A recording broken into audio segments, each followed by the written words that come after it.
ஸ்ரீமத்யை விஷ்ணுசித்தாரிய மனோநந்தன ஹேதவே நந்தநந்தன சுந்தரியை கோதாயை நித்தியமங்கலம். அஞ்சு குடிக்கொரு சந்ததியாய் ஆழ்வார்கள் தம் செயலை பிஞ்சாய் பழுத்தாளை ஆண்டாளை பத்தியுடன் நாளும் வழுத்தாய் மனமே மகிழ்ந்து. ஆழ்வார்கள் வாழி அருளிச் செயல் வாழி தாழ்வாதுமில் குரவர் தாம் வாழி ஏழ்பாறுமுய்ய அவர்கள் உரைத்தவைகள் தாம் வாழி செய்யமறை தன்னுடனே சேர்ந்து. ஸ்ரீயப்பதியான சர்வேஸ்வரனால் மயர்வு அற மதிநலம் அருளப்பெத்த ஆழ்வார்களுக்குள்ளே பெரியவர் என்று பெயர் பெற்றவர் பெரியாழ்வார். விஷ்ணு சித்தர் என்று இருக்கக்கூடியவர் பெரியாழ்வார் என்று பெயர் பெற்றதற்கு காரணம் அவருடைய மங்களாசாசன பரத்துவம். பெரியாழ்வாருக்கு மங்களாசாசனம்னா என்னன்னு முதல்ல தெரியணும். மங்களத்தை விரும்புவது, அவன் நன்னா இருக்கணும்னு நினைக்கிறது, அதுல பெரியாழ்வாருக்கு மிகப்பெரிய பங்கு உண்டு. ஒரு ஸ்ரீ வைஷ்ணவனுடைய முக்கிய கர்த்தவியாம்சம் என்ன அப்படின்னால் பகவானுக்கு பல்லாண்டு பாடுகை பல்லாண்டு பாடுகை என்று காட்டப்படுகிறது. இப்படி வேதத்துக்கு உலகம் என்னுவது போல் உள்ளதுக்கெல்லாம் சுருக்காய் தான் மங்களமாதலால் அப்படின்னு காட்டப்படுறது திருப்பல்லாண்டு என்கிற திவ்ய கிரந்தம். பகவான் நம்ம முன்னாடி வந்தால் நம்ம என்ன பண்ணுவோம்? இருக்கிற கட்டத்தை எல்லாம் சொல்லி அழுவோம். திருமலையப்பன் இடத்துல போறச்சே என்ன நடக்கிறது? ஒரு லிஸ்ட் எடுத்து போறோம். நேரம் மலையப்பன் போறச்சே கோலமா மணியாரமும் முத்துத்தாமமும் முடிவில்லதோரில் நீலமேனி ஐயோ நிறைகொண்டது நெஞ்சினிய நம்பெருமாளை பார்க்கறச்சு எப்படி சொல்றோமா? சொல்றதில்லை. பூவார் கடல்கள் அருவினையேன் சொல்றோமா? சொல்றதில்லை. உயர்வர உயர்நலம் உடையவன் எவனவன், மயர்வர மதிநலம் அருளினன் எவனவன், அயர்மரும் அமரர்கள் அதிபதி எவனவன், இதை சொல்றோமா? சொல்றதில்லை. என்ன பண்றோம்? நேராக போன உடனே நம்ம கிட்ட ஒரு லிஸ்ட் இருக்கு. போன உடனே நான் பெகரனில் இருக்கேன், எனக்கு அடுத்த வருஷம் நல்ல சம்பளம் வரணும், இன்க்ரிமெண்ட் டைமாக இருக்குது, எனக்கு இன்க்ரிமெண்ட் நல்லா வரணும், ப்ரமோஷன் சரியாக கிடைக்கணும், போராட்டத்துக்கு எனக்கு ஒரு கார் வச்சுருக்கேன், இன்னும் 2 கார் வாங்கணும், ஊரில் இன்னும் நலம் பலன்கள்லாம் நிறைய வாங்கணும், என் பொண்ணை டாக்டருக்கு படிக்க வைக்கணும், எங்கள் அப்பா அம்மா ஒழுங்காக காப்பாற்றணும், அவள் எங்கள் மாமியார் என்ன தொல்லை பண்ணாமல் இருக்கணும்.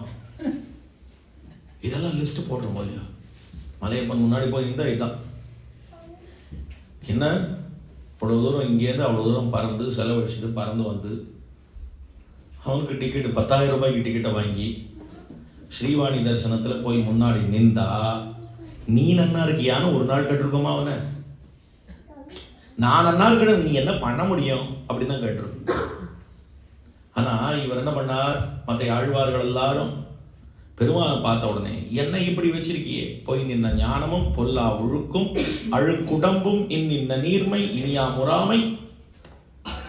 ஆழ்வார் சொல்றார், நம்ம ஆழ்வார் திருமுகை ஆழ்வார், வாடினேன் வாடி வருந்தினேன் மனத்தால் பேதை பாலகன் அது ஆகும் ஆதலால் பிறகு வேண்டேன் கொண்டாடிப்படி ஆழ்வார். ஆனா இவாள்லாம் என்ன பண்றா?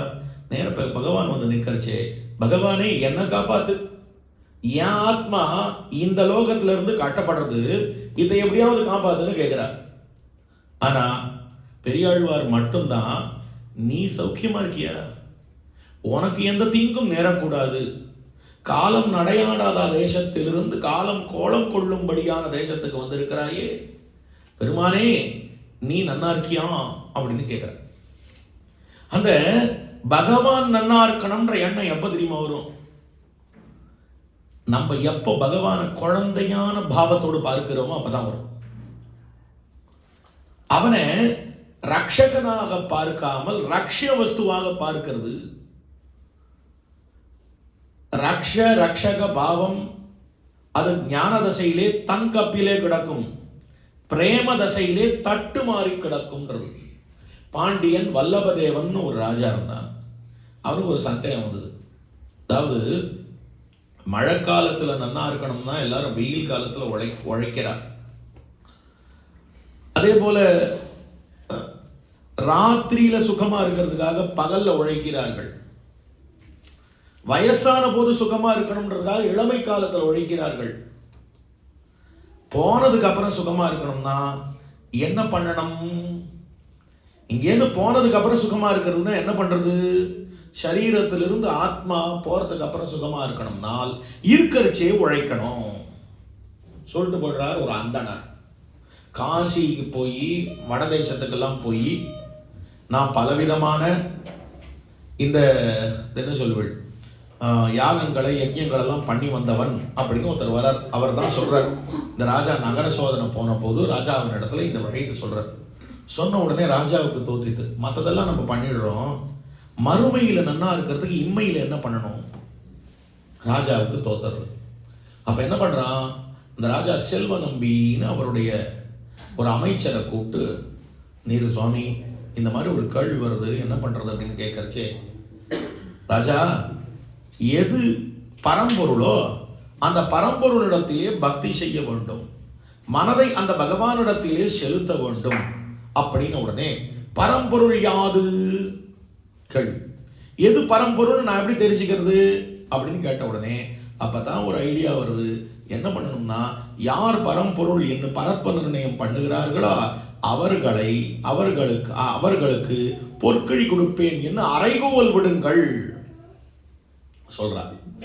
நேர ஒரு மேல ஒரு பெரிய ஸ்தம்பத்து மேல பொற்கழியை கட்டி யார் பரம்பொருளை நிர்ணயிக்கிறார்களோ நிரூபிக்கிறார்களோ, இவன் தான் பரம்பொருள் என்று சரியாக நிர்ணயிக்கிறார்களோ அவர்களுக்கு இந்த பொற்கழி தானாக அருந்து விழும் அப்படின்னு சொல்றார். சொன்னபோது இது பெரியாழ்வார் காதுக்கு ஏற்றது. பெரியாழ்வார் எப்படிப்பட்டவர்னா விஷ்ணு சித்தர்னு பேரு. எப்படி கிருஷ்ணாவதாரத்துல மாலாக்காரர் இருந்தாரோ அதுபோல ஒரு கைங்கரியம் பண்ணிட்டு இருந்தார். ஸ்ரீவில்லிபுத்தூர்ல வடபத்திர சாயி எம்பெருமானுக்கு புஷ்ப கைங்கரியம் பண்ணிட்டு இருந்தார். அப்படி இருந்த சமயத்துல இந்த பெரியாழ்வார் புஷ்பத்தை தொடுத்து கைங்கரியம் பண்றச்சு, அன்னைக்கு ராத்திரி பெருமானா அவர் கனவிலே தோன்றி, நீர் போய் கிழியறுத்து கொண்டு வாரும், பொற்கிழியறுத்து கொண்டு வாரும் அப்படின்னு நியமிக்கிறான். இவர் கேட்கிறாரு, என்ன தெரியும்? நீ பரம்பொருள்ன்றது எனக்கு தெரியும், ஆனா அதை நிரூபிக்க முடியாம போயிடுத்துன்னா எல்லாரும் என்ன குத்தம் சொல்ல மாட்டா, உனக்கு கெட்ட பேர் ஆயிடும். என்னோட மதிக்குறைவினாலே நான் நிரூபிக்கப்பட முடியாம போயிடுத்துன்னா உனக்கு கெட்ட பேர் வாங்கி கொடுத்துக்கிறதுக்காக என்ன வச்சிருக்கேன் அப்படின்னு கேட்ட உடனே, போய் நீர்லாம் ஒன்றும் போய் பேச போறது இல்லை, உங்க நாக்கில இருந்து பேச போறதே நான் தான், நீ இருப்போம் மீதியை நான் பார்த்துக்கிறேன் அப்படின்னு விடுறான் பெருமான். உடனே வடபத்திரசாயி பெருமான் சொன்ன உடனேயே நேர போறார். அங்க போன உடனே பாண்டியன் கொண்டாட பட்டர்பிரான் வந்தான்னு ஈண்டிய சங்கம் எடுத்தூத வேண்டிய வேதங்களோடு விரைந்து குழியறுத்தான். வேண்டிய வேதங்களோடு, வேதத்துல வேத பிரதிபாத்தியன் ஸ்ரீமன் நாராயணன், வேற எதுவுமே சொல்லல. வேதத்தை ஒத்துக்கிறீங்களோ இல்லையோ, அந்த வேதத்துல நாராயண பரத்வன் தான் சொல்றது அப்படின்னு. நாராயணன் ரக்ஷகன், தான் ரக்ஷிய வஸ்து. நாராயணன் காப்பவன், நாம் காக்கப்படுபவர்கள் எல்லாம் சொல்லி அவனுடைய மேன்மையை சொன்ன உடனே அந்த பொற்கிழி அருந்து உழருது. அந்த பொற்கிழி அருந்து உழுந்த உடனே இவர் எடுத்துக்கிறார். அப்ப உள்ள என்ன சொன்னார்? அவன் காப்பாற்றுறவன், நம்ம காப்பாற்றப்படுபவர்கள் அப்படின்னு சொன்னார். வெளியில வரார். வந்தா அந்த ராஜாவானவன் ரொம்ப சந்தோஷத்தோட குதூகலத்தோட இவரை ஆணையின் மீது அமர்த்தி, பட்டத்து ஆணையின் மீது அமர்த்தி மதுரை மாநகரத்துல நகர்வலம் வரணும்னு நினைக்கிறான். ஊர்வலமா வர இப்போ மேலே ஏறி உட்கார்ந்த உடனே பகவானுக்கு ரொம்ப சந்தோஷம் தாழலை. நம்ம குழந்தை, நம்ம சொல்லி கொடுத்த படிப்பு தான், நம்ம கற்றுக் கொடுத்த பாடம் தான், என்னதான் நம்ம கற்றுக் கொடுத்த பாடமா இருந்தாலும் நம்ம குழந்தை நம்ம சொல்லி கொடுத்ததை சொல்லி தான் நம்மளுக்கு ஒரு சந்தோஷம் இருக்கும் இல்லையா? அதே போல தான் கற்றுக் கொடுத்ததை அவர் போய் நிர்ணயித்து கொண்டு வந்தாரே அப்படின்னு ஒரு சந்தோஷம். முங்கையாழ்வார் தான் ஒரு கிளியை வளர்க்கிறார். கிளியை வளர்த்த உடனே அந்த கிளியை பல திவ்யதேசங்களுடைய பேரை சொல்லு அப்படின்னு சொல்றார். அப்போ விளக்கொலியை, மரதகத்தை, வெக்காவில், திருத்தன்காவில் திருமாலை பாட கேட்டு வளர்த்ததனால் பயன் பெற்றேன் வருகவென்னு மடக்கிளியை கைகூப்பி வணங்கினாளே. கணவரம் கைதொழும் பிள்ளையை பிள்ளை என்று எண்ண பெறுவரே. இவர் தான் எல்லாத்தையும் சொல்லி கொடுத்திருக்காரு அந்த கிளிக்கு. அந்த கிளி இவர் சொன்னதை திருப்பி சொல்லிட்டு, ஆனா என்ன நடந்தது அப்படின்னு சொன்னால், அந்த திருமங்கை ஆழ்வார் தான் சொல்லி கொடுத்த நாமத்தை நீ சொன்னியே, உன்னை கைகூப்பி வணங்குகிறேன் அப்படின்னு சொல்றாரு. அவ்வளவு சந்தோஷம். அதுபோல பெருமானுக்கு சந்தோஷம். தன் குழந்தைக்கு ஒரு நன்மை ஏற்படுறதுன்னா தாயார் தந்தையார் பார்க்க வருவாளோ இல்லையா. நம்ம ஒண்ணும் இல்லை, பிரைஸ் வாங்கலான்னா எவ்வளவு சந்தோஷம். நம்ம குழந்தை அது ஏதோ நல்லது பண்ணி ஒரு ஸ்கூல்ல ஒரு சிறு ஃபங்க்ஷன், அது அந்த குழந்தை அந்த பரிசு வாங்குகிற போது என்னமோ நம்மளே பாரத் ரத்னா வாங்கின மாதிரி நமக்கு மனசு தோன்றது. வீடியோ எடுக்கிறோம், ஃபோட்டோ எடுக்கிறோம். அதே மாதிரி பெருமானுக்கு தோணித்து. என்ன பண்ணான்? காலம் நடையாடாத தேசத்திலிருந்து காலம் கோலம் கொள்ளும்படியான இந்த தேசத்துக்கு வந்து கருடாருடனாக எழுந்துள்ளான். அவர் முன்னால உள்ள அவன்தான் காப்பாற்றுறவன், நம்ம காக்கப்படக்கூடிய வஸ்து சொன்னவர் இங்க வந்தார். பார்த்த உடனே பயமா படுத்து, காலம் நடையாடாத தேசத்திலிருந்து காலம் கோலம் கொள்ளும்படியான தேசத்துக்கு வந்திருக்கிறாயே, இங்க இருக்கிறவங்களுடைய திருஷ்டி எல்லாம் உன் மேல பட்டுதுன்னா உனக்கு என்ன ஆகுமோ அப்படின்னு சொல்லிட்டோம். யானையினுடைய கழுத்தில் இருக்கக்கூடிய மணியையே தாளமாக எடுத்துக்கொண்டோ, பல்லாண்டு பல்லாண்டு பல்லாயிரத்தாண்டு பல கோடி நூறாயிரம் மல்லாண்டு திண்டோள் மணிவண்ணா உன் சேவடி செவ்வி திருக்காப்பு அடியோமோடும் நின்னோடும் பிரிவின்னி ஆயிரம் பல்லாண்டு. உனக்கு வாழணும், எவ்வளவு தூரம் வாழணும்? பல்லாண்டு வாழ வேண்டும், பல்லாயிரத்தாண்டு வாழ வேண்டும். மனுஷமானத்தாதல், தேவமானத்தாதல், பிரம்மமானத்தாதல். மனுஷனுடைய வயசை விட தேவருடைய வயசு ரொம்ப அதிகம், தேவருடைய வயசை விட பிரம்மாவினுடைய வயசு ரொம்ப அதிகம். இதெல்லாம் எல்லாரும் கணக்கு சொல்லியிருப்பா உங்களுக்கு. ஸோ இந்த கணக்குல பார்க்கிற போது நீ நன்னா இருக்கணும், பல்லாண்டு பல்லாண்டு வாழ வேண்டும், பல கோடி நூறாயிரம், அப்படி 100,000 பிரம்ம வருஷங்கள் நீர் வாழ வேண்டும்.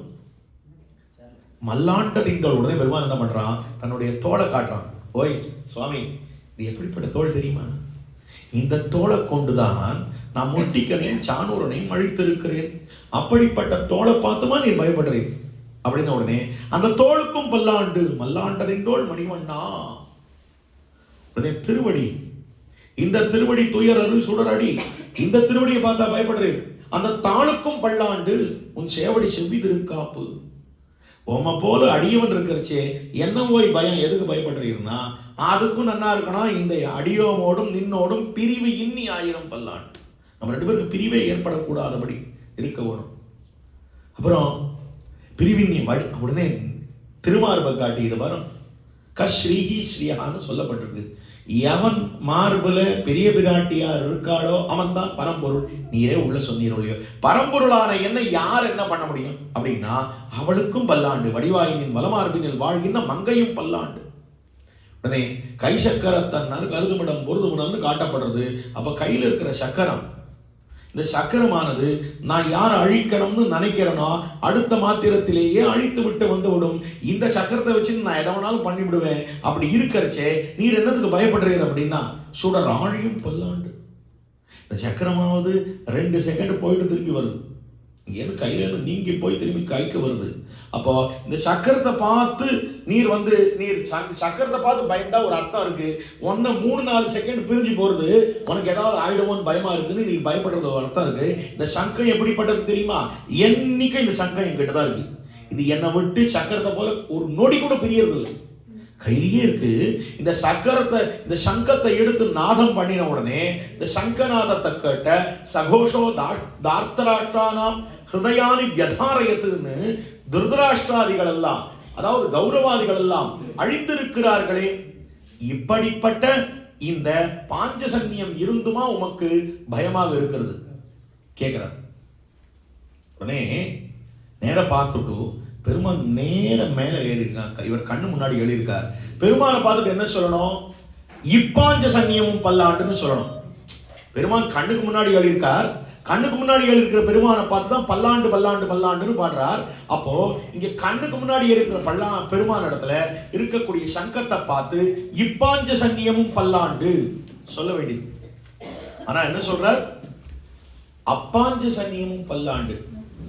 நம்ம கண்ணுக்கு முன்னாடி ஒருத்தர் இருக்கார், பக்கத்திலேயே இருக்கார், அருகில் இருப்பவரை இதோ இந்த புஸ்தகத்தை எடுத்துக்கோ, இந்த மைக் எடுத்துக்கோ, இந்த ஐபேட் எடுத்துக்கோ, இந்த புஷ்பத்தை எடுத்துக்கோ சொல்றோம். அப்படி இருக்கிற போது பாஞ்சசன்யம் இங்க கையில பக்கத்துல இருக்கிறச்சே இப்பாஞ்ச சன்னியமும் பல்லாண்டுன்னு தானே சொல்லணும். அது என்ன அப்பாஞ்ச சன்னியமும் பல்லாண்டு? அதையும் அப்பா எங்கேயோ இருக்கிற பெருமானை பார்த்து சொல்ற மாதிரி அப்பாஞ்ச சன்னியமும் பல்லாண்டுன்றாரு. என்னன்னால் அவருக்கே தோத்திட்டான். இத்தனை நேரம் இந்த பெருமானை பார்த்து பல்லாண்டுன்னு பாடினா நம்ம கண்ணு எங்கேயாவது பெருமான் மேல பட்டிருக்க போறதுன்னு சொல்லிட்டோ தன்னுடைய முகத்தை திருப்பி கொண்டு இப்பாஞ்ச சன்னியமும் பல்லாண்டு, அப்பாஞ்ச சன்னியமும் பல்லாண்டுன்னு தன்னுடைய முகத்தையே திருப்பிக் கொள்ளுகிறார். விதுரர் என்ன பண்ணார்? தான் இட்ட ஆசனத்தை தானே தட்டி பார்த்தார். ஏன்னா துரியோதன ஒரு ஆசனம் போட்டான், அந்த ஆசனம் பொய்யாசனமா இருந்தது. அப்ப நம்ம போட்ட ஆசனமும் பொய்யாசனமா இருந்து கண்ணன் ஊழ்ந்துட்டாங்க, என்ன பண்றது? அதனால தானிட்ட ஆசனத்தை தான் தட்டி பார்த்தார். அதுபோல இத்தனை நேரம் ஊர்ல இருக்கிற கண்ணெல்லாம் பட்டிருக்கும்னு நினைச்சிட்டு இருந்தார். இப்ப நம்ம கண்ணு பட்டா என்ன பண்றது? அதனால முகத்தை திருப்பி கொண்டு அப்பாஞ்ச சன்னியமும் பல்லாண்டே அப்படின்னு சொல்றார். அப்போ பெருமான் நன்னா இருக்கணும்னு நினைச்சவர் பெரியாழ்வார். மற்ற ஆழ்வார்கள் என்ன நினைச்சா? தன்னை பெருமான் நன்னா வச்சுக்கணும்னு நினைச்சா பெருமானே நீ ஒன்ன நன்னா வச்சுக்கோன்றாரு. நீ சௌக்கியமா இருக்கணும் அப்படின்ற திருப்பல்லாண்டு ஆச்சாரியன் நமக்கு எதுக்கு தெரியுமா சமாசனம் பண்றார்? அவர் நினைவால அவர் என்ன நினைச்சு சமாசனம் பண்றார்? இந்த சிஷ்யம் மோட்சம் போவான்றதுக்காகவா? இல்ல, இந்த சிஷ்யம் மோட்சம் போறது உறுதி. பகவான் நினைக்கிறான் இந்த ஆச்சாரியனை சேர்ந்து விட்டான் கண்டிப்பா இந்த சிஷ்யன் மோட்சம் போவான்றது உறுதி. அப்ப பகவான் மோட்சம் கொடுத்துருவான் ஆச்சாரியனை சேர்ந்தா. அப்ப பகவான் நினைவால மோட்சம் நிச்சயம் சார். சரி, தனக்கு ஏதேனும் வரும், கொஞ்சம் காசு பணம் கொடுப்பாயுமே அப்படின்றதுக்காகவா?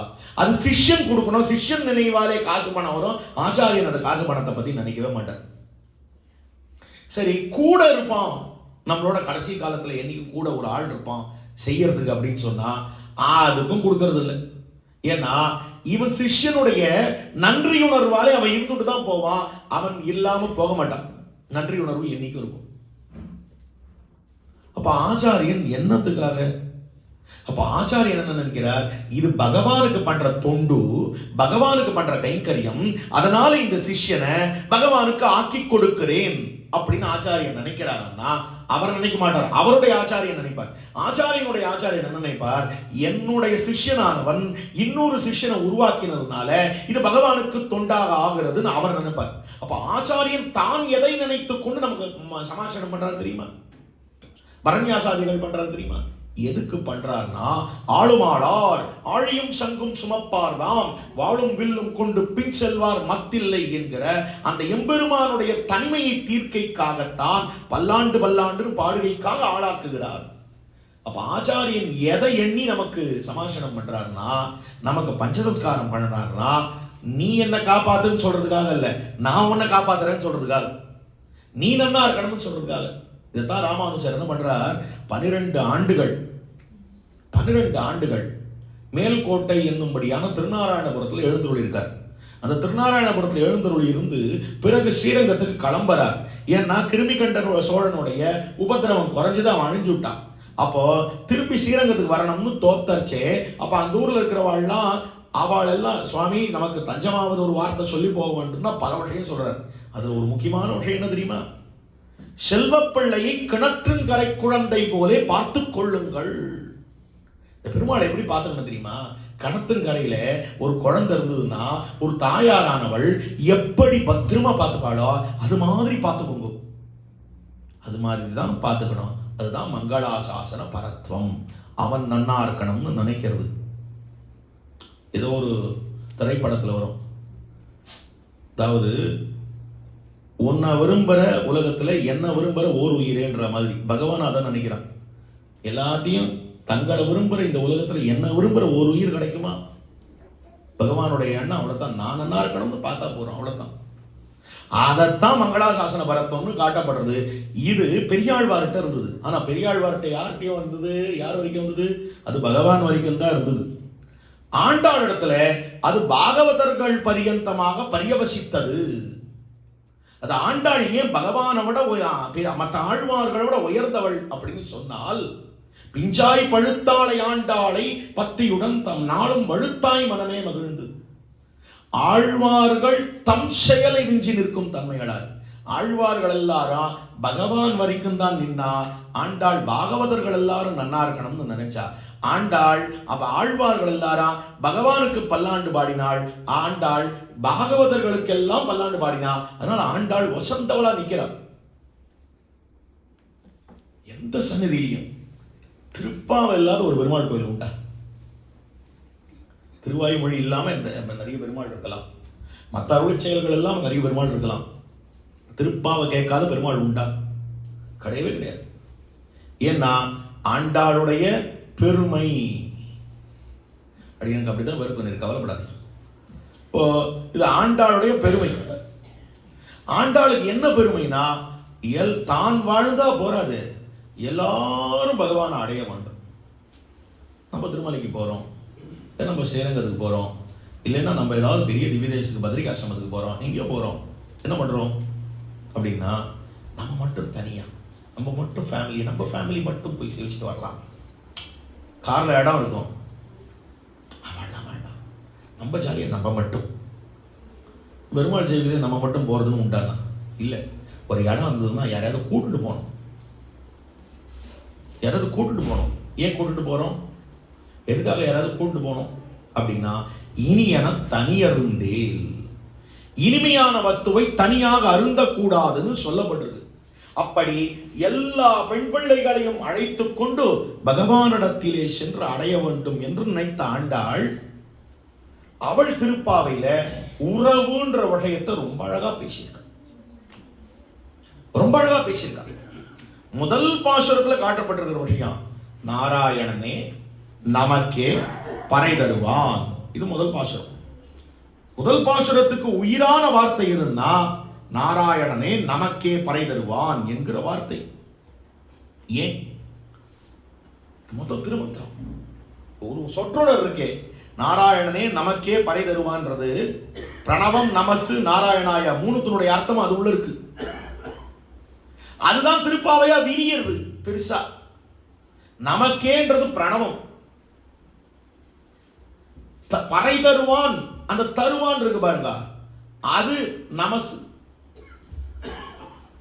பறை அது நாராயணாய. இப்ப இதை எப்படி பிரிச்சுக்கணும்? நாராயணனே தருவான், நமக்கே தருவான், பறை தருவான். இது ஒரு அர்த்தம். நாராயணனே தருவான், நாராயணனே பறை, நாராயணனே நமக்கே தருவான். அப்போ இது மூணை இப்படி பிரிச்சுதான் என்னுடைய அர்த்தம் வரும். பறை யாரு? நாராயணன் தான். பறைனா இங்க என்ன? பகவானுக்கு பண்ணக்கூடிய தொண்டு, அதை தரக்கூடியவன் பகவானே. அதுக்கு நம்ம அதிகாரியான நமக்கே. எப்படிப்பட்ட நமக்கேன்னா, என்னிடத்துல ஒண்ணுமில்லைன்னு உணர்ந்த நமக்கே. அப்ப நம்ம இடத்துல ஒண்ணுமில்லைன்னு உணர வேண்டியது இருக்கு பாருங்க. இருக்கிறதுலே கட்டமான விஷயம் என்ன தெரியுமா? என்னிடத்துல ஒண்ணுமில்லைன்னு உணர்றதை விட கட்டமான விஷயம் எதுவும் கிடையாது. நம்ம கையில ஒண்ணுமில்லை, அது பேர் தான் உபாய சூன்யதை.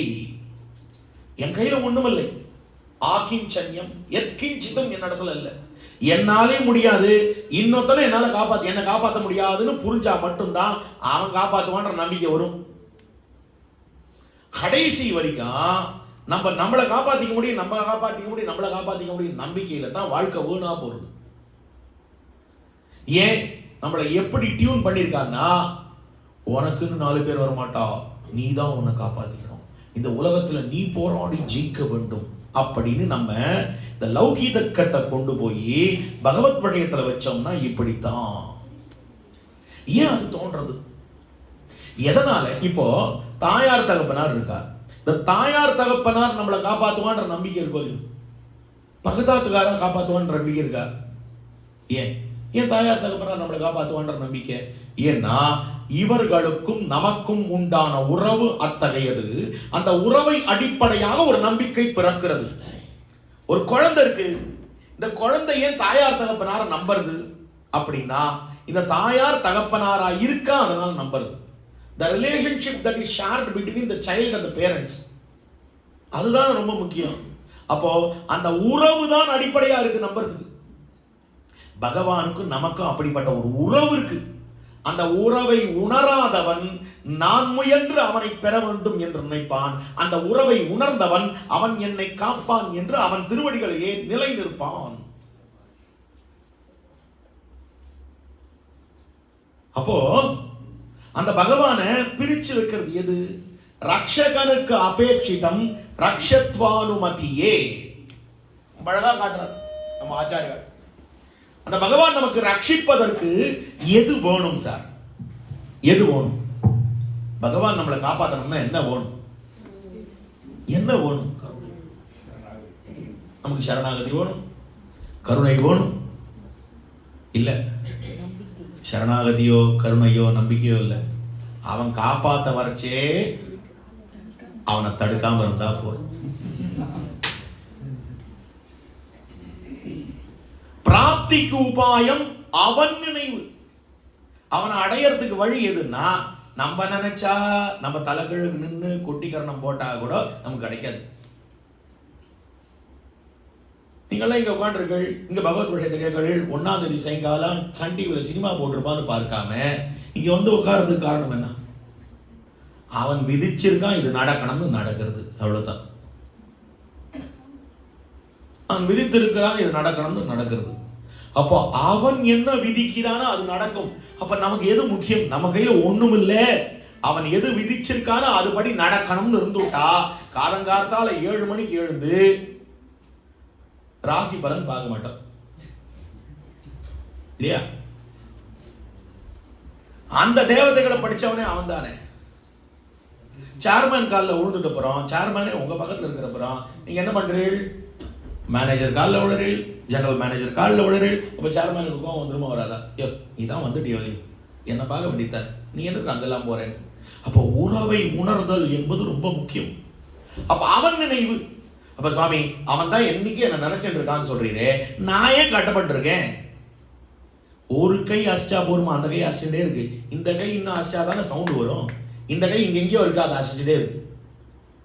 அப்போ இவன் ஏன் இவன் நினைவு பலிக்கல?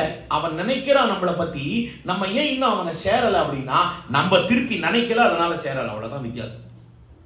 அப்போ அது பலிப்பது இவன் நினைவு மாறினால், நம்ம நினைவு மாறினா தான் அது பலிக்க, இல்லைன்னா பலிக்காது.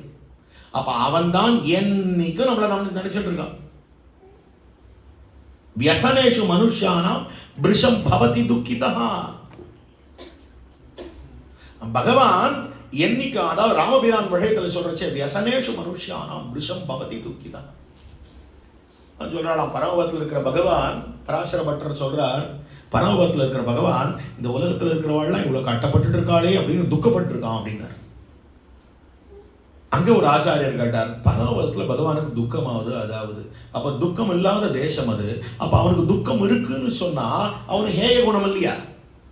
அது தாழ்ந்த குணம் இல்லையா? துக்கம்ன்றது தோஷம் இல்லையா? அப்ப பகவானுக்கு தோஷம் உண்டாயித்துன்னு சொல்ல முடியுமா? கேள்வி. தோஷம் உண்டாயித்துன்னு சொல்ல முடியுமா? அப்படின்னா தன்னை பத்தி எவனாவது துக்கப்பட்டான்னா அது தோஷம். பகவானுக்கு தன்னை பற்றியா துக்கம் இல்ல. தேசாந்தர கதனான அந்த பிள்ளைய பத்தி தகப்பனார் தாயார் காட்டப்படுவார். தன் கண்ணெதிர்க்க, தன் கண்ணு பக்கத்துல கண்வட்டத்துல ஒரு 4 பிள்ளை இருக்கு, ஒரு பிள்ளை மட்டும் பகரன்ல கட்டப்பட்டிருக்குன்னா இந்த தகப்பனார் தாயாரா அந்த ஆத்துல உட்காந்து என்ன சொல்லுவா? நீங்கள்லாம் இங்க இருக்கீங்க, அவன் இப்போ சாப்பிட்டானோ, அவன் தூங்கினானோ, அவன் என்ன பண்ணான்னு தெரியலையே, அவன் என்ன பண்ணாலும் தெரியலையே, அவனுக்கு சமைக்க கூட தெரியாதே,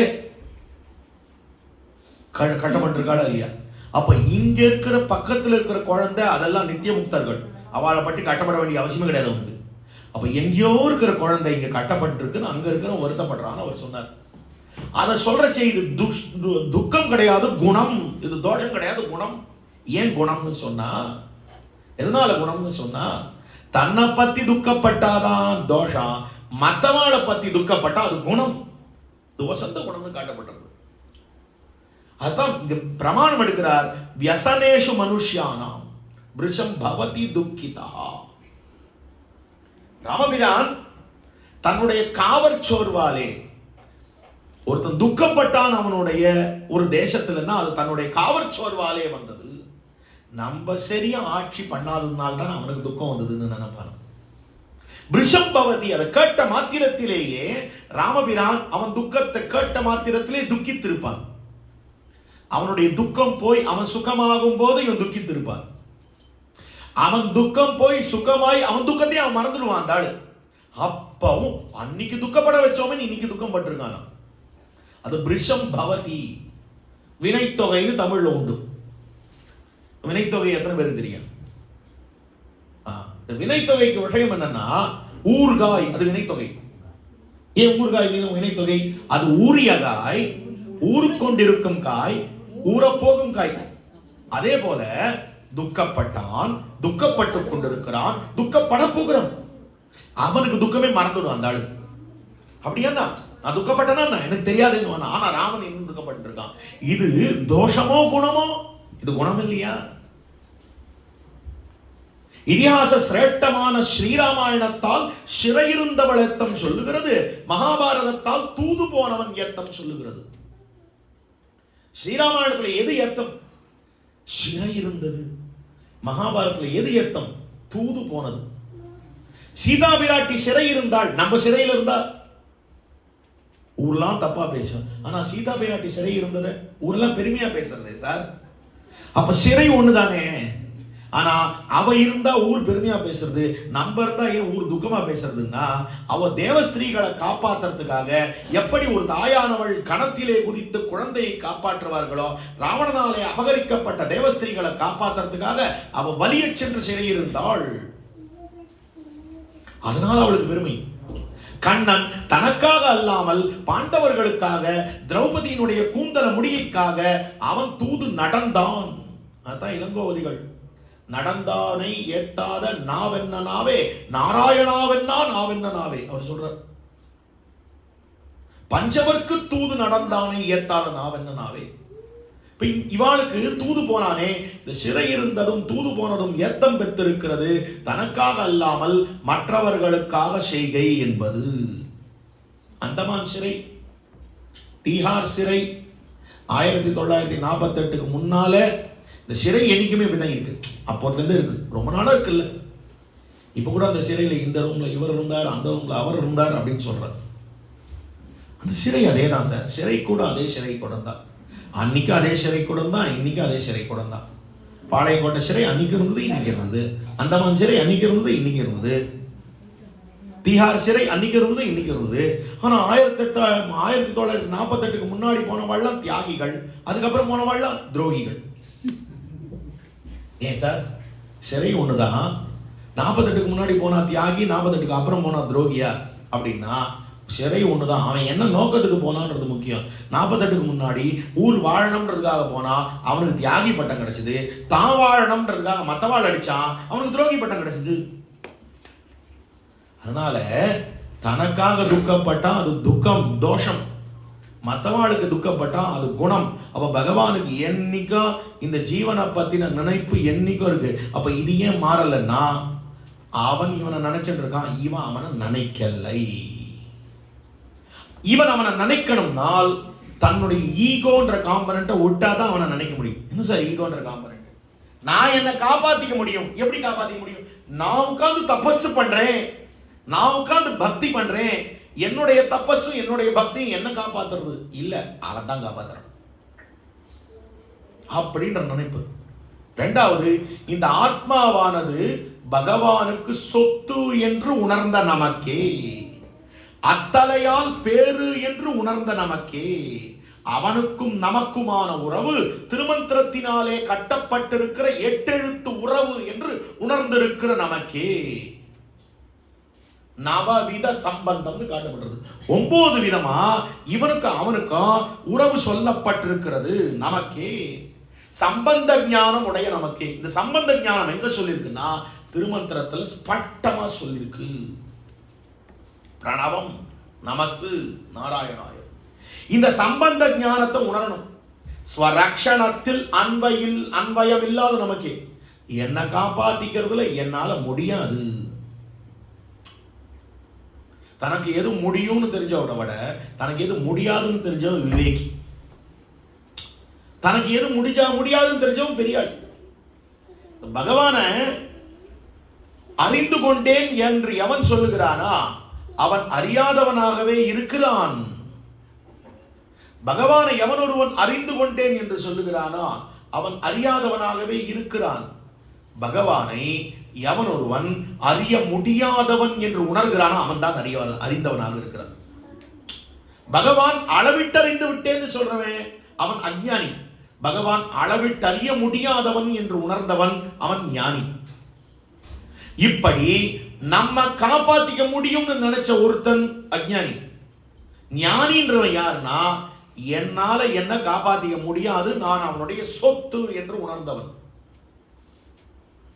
அப்போ இந்த இவனுடைய முயற்சி என்பது இவனை ஒரு காலம் காப்பாத்தாது. ஏன் சுவாமி சொல்லிருக்கே, நாம சங்கீர்த்தனம் பண்ணா அவன் அடையலாம், நான் பண்ணி அவன் அடையிறேன், அந்த நாம என்ன காப்பாத்தும் இல்லையா? நாமம் காப்பாத்துமா? நாமம் காப்பாத்தாது. நாமத்தால மகிழ்ந்த பகவான் தான் காப்பாத்துவான். பக்தி காப்பாத்துமா? பக்தியால மகிழ்ந்த பகவான் தான் காப்பாத்துவான். கர்மம் காப்பாத்துமா? கர்மத்தினால மகிழ்ந்த பகவான் தான் காப்பாத்துவான். ஞானம் காப்பாத்துமா? ஞானத்தினால மகிழ்ந்த பகவான் தான் காப்பாத்துவான். எங்கேயுமே உங்க ஒர்க்கு உங்களுக்கு சம்பளம் போடுறதா? வேலைக்கு போற இல்லையா? வேலைக்கு போற வாழ்க்கை நீங்க நான் வேலை செஞ்ச தானா வேலை சம்பளம் கொடுத்து விடுறதா? இல்ல, நீங்க வேலை செஞ்சது சரியா இருந்தா சம்பளம் வருது, இல்லைன்னா லாஸ் ஆஃப் பே தான் வருது இல்லையா? அப்ப நம்ம செய்யற வேலை சம்பளம் போடாது, நம்ம செய்யற வேலையை மகிழ்ந்த ஒருத்தன் தான் நமக்கு சம்பளம் போடுறான். அப்போ நம்ம பண்ற பக்தியோ, நம்ம பண்ற கர்மமோ, நம்ம பண்ற ஞானமோ நமக்கு பலன் அளிக்கிறது இல்ல. அதனால் மகிழ்ந்த பகவான் நமக்கு பலன் அளிக்கிறான். ஏன் அவன் பலன் அளிக்கணும்னால் அவன் வேற ஒன்றுத்துக்காக இல்ல, நம்ம அவன் குழந்தைன்னு உணர்ந்திருக்கிறான். இல்ல, நம்ம உணராமல் இருக்கிறோம், அதனால் நமக்கு பலன் அளிக்கிறது இல்லை. அவன் என்னைக்கும் நமக்கும் அவனுக்குமான உறவு அவனுக்கு தெரிகிறது. இந்த உறவை உணர்வதுன்றது ரொம்ப முக்கியம். திருப்பாவையில உறவுன்றச்சே முதல் பாசுரத்துல இந்த உறவைத்தான் நாராயணனே நமக்கே பறை தருவான் என்று திருமந்திரார்த்தத்துல காட்டினான். அது அழகா 2 பாசுரத்துல விளக்கி காட்டுகிறார்கள். ஒன்னு பொதுப்படையான உறவு, மத்தொன்னு தனிப்பட்ட ஒரு உறவு. பொதுப்படையான உறவு கறவைகள் பின் சென்னுன்ற பாசுரத்துல காட்டப்படுறது. தனிப்பட்ட உறவு வேண்டும், I need a special relationship that has to be shared with you அப்படின்றத சித்தஞ்சிறுகாலே என்ற பாசுரத்துல காட்டுறான். அப்போ இந்த இடத்துல பார்க்கிற போது இது ஒரு உறவு காட்டுறதா? இந்த ஜீவனுக்கும் பரனுக்கும் இருக்கிற உறவு. அடுத்த மற்றொரு உறவு என்ன காட்டப்படுறது திருப்பாவையில் என்னால், இந்த உலகியல் உறவு என்பது துறக்க வேண்டியது அப்படின்னு காட்டப்படுறது. ஏன் அப்படின்னா, தகப்பனார் தாயார் காப்பாத்துவான்னு நீங்க நினைக்கிறீங்களா? நீங்க அவ காப்பாத்துவான்னு நினைச்சா காப்பாத்துவாளா மாத்தாளான்னு காக்காசுரம் கிட்ட போய் கேளுங்கன்ற. பிரம்மாஸ்திரம் துரத்துறது காக்காசுரன். காக்காசுரன் இந்திர பட்டணத்துக்கு போறான். இந்திரன் கதவை அடைச்சு விடுறான். அண்ணன் காப்பாத்துவான்னு நினைக்கிறீங்களா? ராவணன் போய் கேளுங்க, அண்ணன் காப்பாத்துவானா மாட்டானான்னு தெரியும். என்ன விஷயம்? அவன் தான் காப்பாத்துவான். அப்போ இவ யாரும் காக்க மாட்டா. அப்ப யார் காப்பாத்துவா? பெரிய மகா ஆபத்துன்னு வந்தா ஆபாச பந்துக்கள் விட்டுட்டு ஓடி போயிடுவா. ஐயோ, பகரனுக்கு வந்தார், எனக்கும் என் சொந்தக்கார ஆளுக்கு சண்டை போட்டு போயிடுவார் போல் இருக்கே இவர் நினைச்சிக்கலாம் இல்ல. ஆமா சுவாமி, கரெக்ட் சுவாமி. உறவினர்களோட ஃப்ரெண்ட்ஸ் தான் ரொம்ப நன்னா இருக்கா. நண்பன் காப்பாத்துவான், நண்பனும் காப்பாற்ற மாட்டான். நண்பரும் நம்மளை காப்பாற்ற போறது இல்லை. இப்ப யாரு காப்பாத்துவான்னா பகவான் தான். பிதரம் மாதரம் தாரான் புத்திரான் பந்தூன் சகீன் குரும் ரத்னானி தனதான்யானி க்ஷேத்ராணி ச கிரகாணி ச சர்வ தர்மாஞ்ச சம்த்யஜ்ய சர்வ காமாஞ்ச சாட்சரான் லோக விக்ராந்த சரணௌ சரணம் தே அப்ரஜம் விபோ. பகவானே, பிதா மாதா, பிதரம் மாதரம் தாரான், மனைவி, பெண்டு பிள்ளைகள், பந்துக்கள், சகி, தோழன், குரு, ரத்னம், தனம், தானியம் எல்லாம் யார்? நீ. மாதா பிதா யுவதயஸ் தனயா விபூதி ஸ்தனயா விபூதி சர்வம், அதே போல சர்வம் நீதான் அப்படின்ற எண்ணம் வரணும். மாரநேரி நம்பின்னு ஒருத்தர் இருந்தார். மாரநேரி நம்பின்றவர் ஆளவந்தாருடைய சிஷ்யர். இந்த மாரநேரி நம்பின்றவர் அந்த காலத்துல உயர்ந்த ஜாதியிலே அவதரிக்காதவர். ஆனா ஆளவந்தாருடைய ஒரு தொடர்பினாலே ஆளவந்தாருக்கு சிஷ்யரா இருந்ததுனால ஞானம் நிரம்ப பெற்றவராக இருந்தார். இந்த மாரநேரி நம்பி அவர் என்ன பண்றார், அவர் கடைசி காலத்துல சொல்றச்சு, கடைசி காலத்துல பெரிய நம்பிகள் எம்பெருமானாருடைய ஆச்சாரியனான பெரிய நம்பிகள் அவரை அழைத்து போய், சுவாமி எனக்கு இந்த சரீரம் கொஞ்ச நாள்ல போயிடும்னு தெரியும், போனதுக்கு அப்புறம் இந்த சரீரத்தை என்னுடைய பந்துக்கள் இடத்துல கொடுக்காதீங்க, நீரே இதை ஏதாவது பண்ணிடும். ஏன்னா இது ஆளவந்தாருக்கு கைங்கரியம் பண்ணி பண்ணி பண்ணி ஆச்சாரிய கைங்கரியத்திலே திளைத்த வசந்த சரீரம், இத அவளுக்கு கொடுக்காதீங்க. ஏன் அவளுக்கு கொடுக்கூடாது அப்படின்னு சொன்னா, எதனால கொடுக்கூடாதுன்னா, தேவர்களுக்கிடம் பராடாசத்தை நாய்க்கிடாதே கொள்ளீர். அவளுக்கு பகவத் பாகவத ஆச்சாரிய பிரேமம்லாம் கிடையவே கிடையாது. அவ என்ன பண்ணுவா, உண்டியே உடையேன்னு இருக்கக்கூடியவர்கள். அதனால அவள்கிட்ட கொடுக்காதீங்க. தாயே தந்தை என்னும் தாரமே களமக்கள் என்னும் நோயே பற்றொழிந்தேன்னு இருக்கிறவா. எனக்கு அப்படி இல்லையே. அதனால எனக்கு பந்துவா இருக்கிறவர், பகவத் விஷயத்துல ஈடுபட்டிருக்க நீர் எனக்கு பந்து. You are more required for me than them. வேண்டாம் அப்படின்னு சொல்லிடுறான். அப்போ அந்த இடத்துல பார்க்கிற போது, அதனால இதை பார்க்கிற போது என்ன தெரியுது அப்படின்னா, இந்த பந்துக்கள் நம்ம என்ன பண்ணுவார்கள் அப்படின்னு சொன்னால், இந்த உலகியல் உறவிலே இருக்கக்கூடிய இந்த பந்துக்கள் நம்மை இந்த இடத்துல இந்த நில உலகத்திலேயே இருக்கும்படியாக பண்ணுவார்கள். அப்ப இந்த நில உலகத்திலேயே இருக்கும்படியாக பண்ணுவார்கள் அப்படின்னு காட்டப்படுறது. அதத்தான் தன்னை கண்டால் சத்ருவை கண்டாரை போலேயும், அதாவது அகங்காரத்துக்கும் விஷயாந்தர பிராவண்யத்துக்கும் விளைநிலம் தானாகையாலே தன்னை கண்டால் சத்ருவை கண்டார் போலேயும். ஜீவன் என்ன பண்ணணும் அப்படின்னு சொன்னா, இந்த பிரபந்தனானவன் தன்னை பார்க்கறச்சு, நம்மளுக்கு கண்ணாடியில பார்க்கறச்சு என்ன தோன்றது, நம்மளை பார்க்கறச்சே நல்லா இருக்கும், ராஜா மாதிரி இருக்கும்ல, என்ன அழகா தனம் இருக்கேன், என்ன அழகா வேட்டி விட்டு இருக்கேன், எப்படி இருக்கேன் நான் அப்படின்னு தோத்துறது.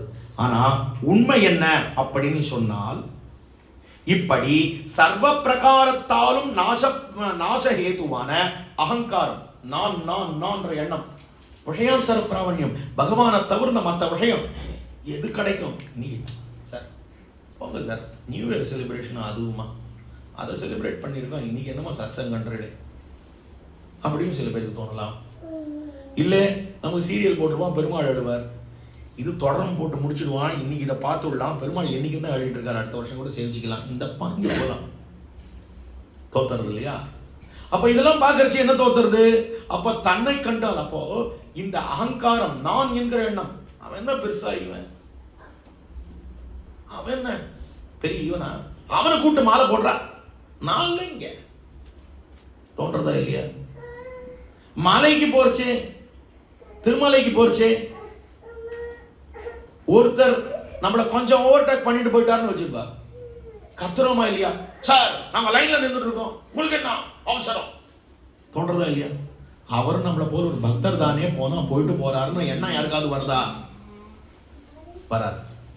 அப்போ நான் என்கிற எண்ணமும், உலகியல் விஷயங்களிலே ஈடுபட்டு இருக்க வேண்டும் என்கிற எண்ணமும், விளைநிலம் யார்? அதுக்கு நம்ம தான், நம்ம கிட்ட தான் அது விளைநிலம், நம்ம கிட்ட தான் அது விளையிறது. அப்போ கண்ணாடியை பார்க்கறச்சே என்ன தோணணும்னா, பாரு எவ்வளவு தாழ்ந்த குணத்தோட இருக்கான்னு தோணணும். தன்னை கண்டால் சத்ருவை கண்டார் போலேயும். இதற்கு வர்த்தகரான சம்சாரிகள் அவளை கண்டா, அதாவது தன்னை கண்டால் சத்ருவை கண்டார் போலேயும், அவற்றுக்கு வர்த்தகரான சம்சாரிகளை கண்டால் சர்ப்பத்தை கண்டார் போலேயும்.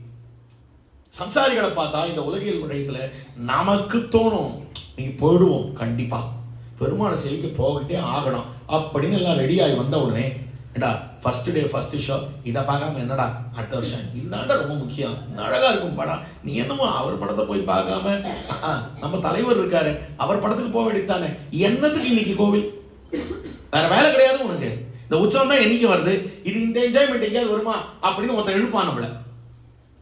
ஒரு ஆள் வருவான், நான் டிக்கெட் வச்சிருக்கேன், உனக்காக எக்ஸ்ட்ரா டிக்கெட் வாங்கியிருக்கேன். அப்படி என்ன பண்ணுவான், இந்த டிக்கெட்டை கண்ணில் காமிச்சு ஆட்டி உடனே என்ன தோணும், போகலாமே. மனசுல என்ன ஆகும், அப்பதான் சபலம் வரும், போகலாமே, என்ன தப்புன்னு போயிடுவோம். அப்போ இதற்கு வர்த்தகர் யாரு, இந்த சம்சாரிகள் எப்படிப்பட்டவான்னா இந்த விஷயாந்தர உலகியல் விஷயத்தை வளர்க்கக்கூடியவளா இருப்பா. நாமளே ரொம்ப கட்டப்பட்டு இன்னைக்கு ப்ராமிஸ் பண்ணலாம், இன்னைக்கு ஜனவரி 1, 2026 நாம் வெளியில சாப்பிட போறதில்லை.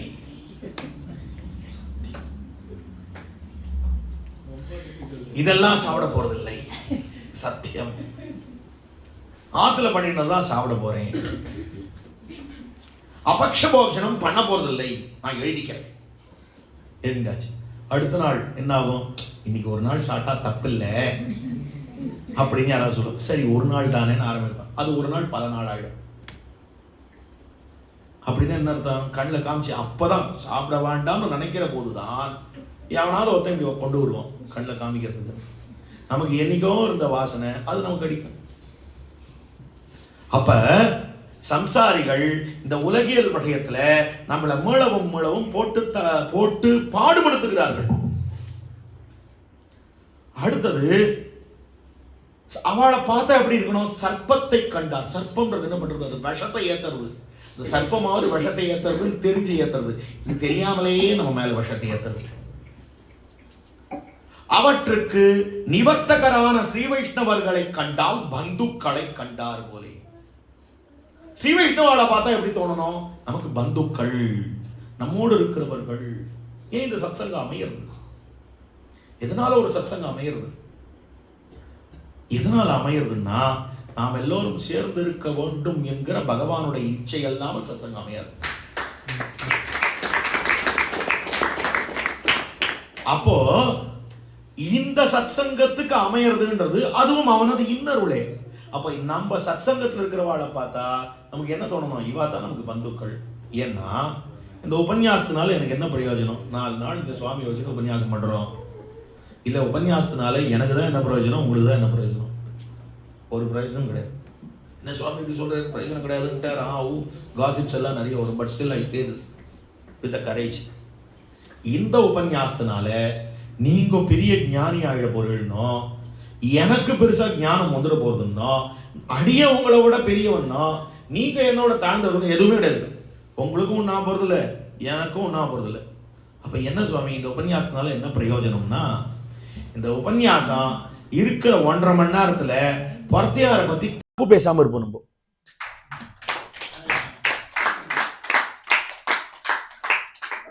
இல்லையா? இந்த உபன்யாசத்தினால நல்ல எண்ணம் மனசுல வரலையோ இல்லையோ, தீய எண்ணம் மனசுல வரப்போறது இல்லை. அவன் அழியணும், என்ன பாடாம படுத்துறான், இவன் அவர் இப்படி பண்றாரு, ஆபீஸ்ல என் மேனேஜர் லீவு கொடுக்க மாட்டேன்றான், இந்த எண்ணம் எதுவும் வரப்போறது இல்லை. இல்லையா? இப்ப இந்த 1.5 மணி நேரம் ஏதோ நடந்திருக்கு உங்களுக்குள்ள.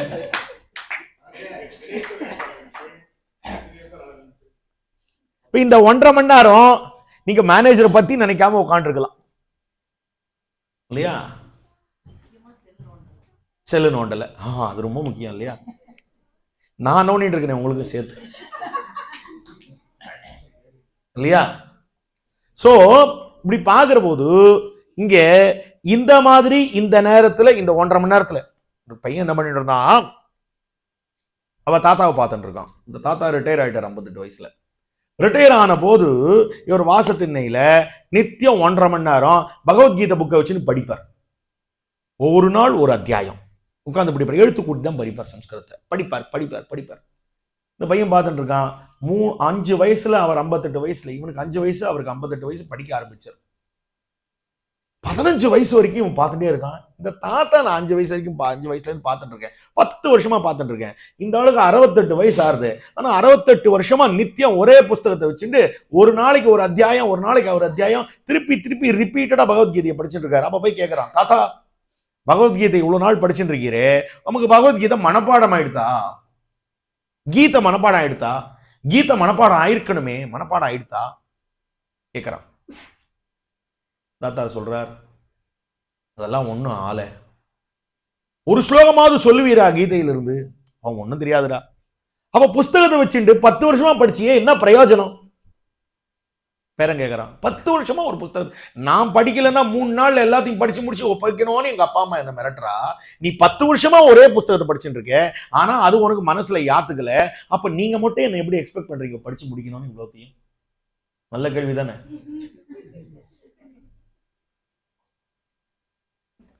அப்போ இதை கேட்ட உடனே இந்த பையன் கேட்கறான், இந்த மாதிரி பண்றீரே அப்படியா? அப்படியா, கொஞ்சம் இருறா கண்ணா. இந்த தாத்தா சொல்றது, தோட்டத்துல ஒரு மூங்கில் கூட இருந்தது. இந்த மூங்கில் கூட, அந்த மூங்கில் கூடையை எடுத்துன்னு வாடா. ரொம்ப நாளா ஒரு இடத்துல போட்டு கடக்கிறது மண்ணுல, செம்மண்ணு கிம்மண்ணுமா உள்ள போட்டுருந்தது. அந்த செம்மண்ணை கொட்டிட்டு எடுத்துட்டு வா அப்படின்றார். செம்மண்ணை கொட்டிட்டு எடுத்துன்னு வந்தான். டே கண்ணா, நீ என்ன பண்ற, இந்த கூடை நிறைய ஜலத்தை பிடிச்சிக்கோ, பிடிச்சி அங்கே நீங்க கொண்டு வா. எப்படி? மொண்டு எடுத்துட்டு வா. தொட்டியில ஜலம் இருக்கு, மொண்டு எடுத்துட்டு வான்ற. தாத்தா இதுல ஜலம் நிக்குமா? அதை பத்தி யோசிக்காத, எவ்வளவு நிக்கிறதோ பாத்துக்கலாம், எடுத்துட்டு வான்றார். அதை மொண்டுகிறான், இங்க எடுத்துன்னு வரான், ஜலம் கீழே கொட்டி விடுறது. திருப்பி இதை ரிப்பீட்டடா பண்ணு. 2வது வாட்டி திருப்பி போய் எடுத்துன்னு வாடா, திருப்பி போய் எடுத்துன்னு வாடா, திருப்பி போய் எடுத்துன்னு வாடான்றான். வாடான்றார் அந்த தாத்தா. இந்த பேரனுக்கு, தாத்தா உனக்கு பைத்தியம் கீத்தியம் பிடிச்சிருக்கா? நீ 10 வாட்டி எடுத்துன்னு வர சொல்லிட்ட, நான் 10 வாட்டி எடுத்துன்னு வந்தாச்சு, இது நிக்காதுதான் தெரியுமே, இந்த என்ன பிரயோஜனம் இந்த கூடையில ஜலத்தை பிடிக்க வச்சு? அதுதான் நான் அதுவே யோசிச்சேன். நீ மனப்பாடமாகாத ஒரு புஸ்தகத்தை வச்சுன்னு 10 வருஷமா உட்கார்ந்துட்டு இருக்கிற போதே உன்னை பத்தி எனக்கு தெரியும், என்ன விஷயம்னு எனக்கு சொல்லு. இந்த பேரன் சொல்றான். தாத்தா சொல்றாரு, டே கண்ணா, முதல் தரம் நீ ஜலத்தை மொண்டு எடுத்துன்னு வரப்போது வரத்துக்கு முன்னால அந்த கூடை எப்படி இருந்தது? அழுக்கம் கிழுக்கும் மண்ணுமா இருந்தது. 10வது தரம் இந்த கூடைய மொண்டு எடுத்துன்னு வந்துட்டு அப்புறம் 10வது தரம் பாரு, 10வது தரம் பாரு, எடுத்துன்னு வந்துட்டேன். இப்ப இந்த கூடை எப்படி இருக்கு? சுத்தமா இருக்கு. அதே தாண்டா இந்த கூடை தாண்டா நானு. அதுல மனசுல எக்கச்சக்க ஓட்டம் இருக்குடா. ஜலம் தாண்டா பகவத்கீதை. 10 வருஷம் பார்த்தேன், இந்த பகவத்கீதை மனசுல தங்கல, ஆனா அழுக்கெல்லாம் வெளியில போயிடுத்துடா. என் மனசுல இருக்கிற அழுக்கெல்லாம் வெளியில போயிடுத்துடா. இதுதாண்டா பகவத்கீதை பண்ணும்னு தாத்தா சொன்னார். உடனே சேவிச்சுட்டு போயிட்டான் அந்த பையன். அப்போ இதனால என்ன தெரிகிறது அப்படின்னு சொன்னால், இந்த இடத்துல இந்த உபன்யாசத்தினால அடியனுக்கு பிரயோஜனமோ உமக்கு பிரயோஜனம் என்னன்னா, கேட்கறதோ சொல்றதோ விஷயம் நிக்கிறதுன்றது பிரயோஜனம் இல்லை. இந்த விஷயம் மனசை நம்ம தெரியாமலே நம்ம சுத்தப்படுத்துறது, அவ்வளவுதான். அப்ப பந்துக்கள் ஸ்ரீ வைஷ்ணவர்கள் எவாளோட ஒரு சங்கமானது ஞானத்தை வளர்க்கிறதோ இல்லையோ, அது பெருசா இல்ல, பகவானுடைய கிருபையை நம்மிடத்திலே கொண்டு சேர்க்கிறது. அதனால்தான் ஆண்டாள் கூடி இருந்து குளிர்ந்துன்னு சொல்றார். எல்லாரும் சேர்ந்து போய் பகவானை சேர்க்கணும்னு சொல்றார். இந்த உறவு இருக்கே, இதுதான் ஆத்ம சம்பந்தம், ஆத்மார்த்தமான உறவு. இது இந்த உறவு பகவானாகிற கயிறினாலே கட்டப்பட்டிருக்கிற ஒரு உறவு. அது ஒரு சம்பந்தம் காட்டப்படுறது. எங்க? உங்கள் புழக்கடைன்ற பாசுரத்துல உங்கள் எங்கள்னு சொல்லலாமான்னா சொல்லக்கூடாது. சரி, இதே பந்துக்கள் பகவத் விஷயத்தில் ஈடுபட்ட பந்துக்கள் நமக்கு கிடைத்தார்களே, ஆனால் அந்த இடத்துல உங்கள் எங்கள்னு சொல்லலாம், அவ மாமான் மகள்னு சொல்லலாம். ஏன்னா அவர்கள் கொள்ளத்தக்கவர்கள். எந்த பந்துக்களால பகவத் பாகவத ஆச்சாரிய கைங்கரியம் நமக்கு கிடைக்காத அவளை விட்டுடுங்கோ. ஆனா எந்த பந்துக்களால இது கிடைக்குமோ அவ வேணும். ஸ்ரீரங்கத்துல ரங்கா கோபுரத்து பக்கத்துல ஒரு திருமாளிகை, அவர் நமக்கு மாமாவா இருக்கார் அந்த சுவாமி. அவர் எப்ப நினைச்சாலும் நம்பெருமாளை போய் சேவிக்கலாம். அதுவும் நம்மளை கையை பிடிச்சுன்னு நேர பரவத வாசல் முன்னாடி போய் நின்றாருன்னா ஒருத்தர் அவரை கேட்க முடியாது. இப்படி ஒரு மாமா இருந்தா யாராவது விடுவோமா? நீ எனக்கு ஆபாச பந்து, நீ எனக்கு வேண்டாம் விடுவோமா? முடியாது, வேணும். அப்போ பகவத் விஷயத்திலே நம்மை ஈடுபடுத்தும் அவர்கள் நமக்கு என்றும் வேண்டியவர்கள். அதனால தான் எம்பெருமானாரை பத்தி சொல்றச்சு என்ன சொல்றது அப்படின்னு சொன்னா, ராமானுசர் என்ன பண்ணினார்? அனைத்தையும் சந்நியசித்தோம், அனைத்தையும் சந்நியசித்தோம். யாரை தவிர? யாரை தவிர? அனைத்தையும் சந்நியசித்தோம், இந்த ஆண்டானை தவிர. ஆண்டானை தவிர எல்லாத்தையும் விட்டுட்டேன். சன்னியஸ்தம்மையா சன்னியஸ்தம்மையான்றார். முதலையாண்டான தவிர எல்லாவற்றையும் விட்டு விட்டேன். முதலையாண்டான் சொந்த மருமகனை தவிர நாம் அனைத்தையும் விட்டோம் அப்படின்னு சொல்றார். ராமானுஜர் சன்னியாசி. ஆனா அந்த ராமானுஜரை பத்தி என்ன சொல்றது தெரியுமா? சன்னியாசிக்கு எந்த உறவும் வரக்கூடாது. காஞ்சி மகா சுவாமி, காஞ்சி பெரிய சுவாமி, அதாவது பிரதிவாதி பயங்கரம் அனந்தராச்சாரியர் சுவாமி ஒரு அழகா ஒரு பாட்டு காட்டியிருக்கார். கோதற்ற ஞான திருப்பாவை பாடிய பாவை தங்கை, வாதுக்கு வல்லவன் ஆண்டான் மருமகன், தம்பி எம்பார் தீதற்ற செல்வ பிள்ளை பிள்ளை, நம்பி சிச்சன் ஏதுக்கு எதிராசனை எதி என்று எம்புவது இருந்தலுமே. ராமானுஜர சன்னியாசி சன்னியாசின்னு சொல்லிட்டு இருக்கீங்களே, சன்னியாசிக்கு உறவுகாரா யாருமே இருக்கக்கூடாது. ஆனா திருப்பாவை பாடிய ஆண்டாள் அவருக்கு தங்கைன்னு சொல்லப்படுறது. பெரும்பூதூர் மாமனுக்கு பின்னானாள் வாழியன்னு. அடுத்தது வாதுக்கு வல்லவன் ஆண்டான் மருமகன், சொந்த மருமகன் முதலையாண்டான் அவர் கூட இருக்கார். அடுத்தது தம்பி எம்பார், கூட தம்பி எம்பார்ன்றவர் சித்தி பிள்ளை, கோவிந்தன்ற திருநாமத்தில் இருந்தார், அவர் கூடயே இருக்கார் எம்பார். பிள்ளை இருக்க கூடாதுன்னு சொல்றது செல்வ பிள்ளை பிள்ளை, திருநாராயணபுரத்தில் இருக்கிற செல்வ பிள்ளை வாராயன் செல்வ பிள்ளை பிள்ளை இருக்கு. அடுத்தது நம்பி தனிப்பட்ட சிஷ்யன் இருக்க கூடாதுன்றார். இங்க எல்லா பெருமாளும், அதாவது நமக்கு ஸ்ரீ வைஷ்ணவத்துவம், பிராட்டிக்கு வைஷ்ணவத்துவம், பகவானுக்கு அது கூட கிடையாது. ஏன்? அவனே விஷ்ணு, அவனுக்கு எது வைஷ்ணவத்துவம்? அப்ப பிராட்டி அவனுக்கு அடிபணிந்தவள், அதனால அவள் வைஷ்ணவத்துவம் தான் இருக்கு. அவதான் ஸ்ரீ. நாம் ஸ்ரீ வைஷ்ணவர்கள், பிராட்டியுடன் கூடிய பெருமாளை அடிபணிந்தவர்கள் இல்லையா? ஆனா நம்ம சம்பிரதாயத்துல ஒரே ஒரு பெருமாளுக்கு மட்டும் ஸ்ரீ வைஷ்ணவத்துவம் உண்டு. ஸ்ரீ வைஷ்ணவத்துவம் உண்டு. யாருன்னா திருக்குறுங்குடியிலே எழுந்தருளி இருக்கக்கூடிய திருக்குறுங்குடி அழகிய நம்பிக்கு ஸ்ரீ வைஷ்ணவ நம்பின்னு திருநாமம். ஸ்ரீ வைஷ்ணவ நம்பின்னு திருநாமம். ஏன் அவனுக்கு ஸ்ரீ வைஷ்ணவ நம்பின்னு திருநாமம் தெரியுமா? எம்பெருமானார் ராமானுஜர் திருவனந்தபுரம் போனார். திருவனந்தபுரத்தை எப்படியானும் அங்க இருக்கக்கூடிய நம்பூதிரிகள் இடத்திலிருந்து பெற்று அதை இந்த பாஞ்சராத்திர ஆகமத்திலே சேர்த்து விட வேண்டும் யோசிச்சார். எல்லா ஏற்பாடும் பண்ணிட்டார். ராஜகாரியங்கள் எல்லாம் சூழல் எல்லாம் சரியா இருக்கு. அடுத்த நாள் காத்தாலும் இது நடக்கணும். அப்போ இந்த நம்பூதிரிகள் நேர பத்மநாபனுடைய திருவடிகள்ல போய், எனக்கு இந்த கைங்கரியம் போயிடும் போல் இருக்கே, உன்னை இழந்துடுவோம் போல் இருக்கே, எங்களை எப்படியாவது காப்பாத்தேன் ராமானுஜர்கிட்ட சொல்றச்சே. அன்னைக்கு இரவு எம்பெருமானார் சயனித்துக் கொண்டார் திருவனந்தபுரத்திலே. கார்த்தால் எழுந்து பார்த்தா திருக்குறுங்குடியில திருப்பரிவட்ட பாறை பக்கத்துல இருக்கார், திருக்குறுங்குடியில இருக்கார். என்னடா இதுன்னு பார்த்தா அந்த எம்பெருமானுக்கு இதுல இட்டம் இல்லை. இதேதான் பூரி கஷேத்திரத்திலேயும் நடந்தது. அதனால்தான் ஆழ்வார் என்ன சொல்றார்? பூசனை செய்கின்றார்கள் புண்ணியம் செய்தவாறே. அதனால வந்தார். அப்போ இவர் என்ன பண்றார்? நம்பியாற்றிலே தீர்த்தமாடி விட்டு வெளியில ஒரு பாறையில அமர்ந்து கொண்டு அப்பொழுது என்ன பண்ணுகிறார்? வடுகா வடுகான்னு கூப்பிடுறார். அவருடைய சிஷ்யனானவர் அவர் தான் அங்க இருக்காரு. ஐயோ, எம்பெருமானாருக்கு கைங்கரியம் பண்றதுக்கு ஆள் இல்ல போல் இருக்கே அப்படின்னு ஒரு சிறு பிள்ளை வேடத்திலே திருக்குறுங்குடி நம்பி அங்கே எழுந்துருளி, தாத்தா எனக்கும் திருமணம் இட்டு விடுறியான்னு கேட்டுது. உடனே இவர் இட்டு விட்டார். சரி, ஏதோ குழந்தை கேட்கறதுன்னு. நேரம் அங்க போய் பார்த்தா என்ன வாய்ப்பு? திருக்குறுங்குடி நம்பிக்கும் அதே திருமணம். அவனுக்கு ஸ்ரீ வைஷ்ணவ நம்பின்னு அதனால திருநாமம் வந்தது. அப்போ நம்பி சிச்சன் தனிப்பட்ட சிஷ்யனா இருக்கான். எண்ணத்துக்கு எதிராசன யதின்னு சொல்றது. ராமானுஜரை எப்படி சன்னியாசின்னு சொல்றது அப்படின்னா, இந்த சன்னியாசிகள் என்னத்தான் இவா சன்னியாசியா இருந்தாலும் நம்முடைய பந்துக்கள் பகவத் விஷயத்திலே நம்மை ஈடுபடுத்துவர்கள் என்னால் அவர்களை கொள்ளத்தக்கவர்கள். இது ராமானுஜர் காட்டினது. அதனால்தான் ஆள வந்தார். பிதாமகம் நாதமுனிம் விலோக்யா சொல்றார். தன்னுடைய தாத்தாவான நாதமுனிகளை நினைவு கூறுகிறார். அவருடைய ஸ்லோக கிரந்தமாக இருக்கக்கூடிய ஸ்தோத்திர ரத்னத்துல பிதாமகம் நாதமுனிம் விலோக்யா அப்படின்னு சொல்றார். இப்படி பலவிதத்தினாலே இந்த உறவு கொள்ளத்தக்கது. எப்படிப்பட்ட உறவுன்னா, அந்த எம்பெருமானுக்கும் நமக்கும் ஒரு உறவை ஏற்படுத்தக்கூடிய உறவுக்காரர்கள் கொள்ளத்தக்கவர்கள். அவ பந்துக்கள்னு தியாஜ்யம் பண்ணிடாதீங்கன்னு காட்டுறாங்க. தான் மாமான் மகளே சொல்லப்படுகிறார். மேல ஒரு விஷயம், எவ்வளவு நேரம் இருக்கு? 15 மினிட்ஸ், 15 நிமிஷம். இன்னும் டாபிக்கே வரல, நம்ம டாபிக்கே வரல. முடிச்சு விடுறேன், கவலைப்படாது. 20 மினிட்ஸ் எடுத்துக்கிறேன், 10 நிமிஷம் மொத்தமா முடிச்சு விடலாம், கவலைப்படாது.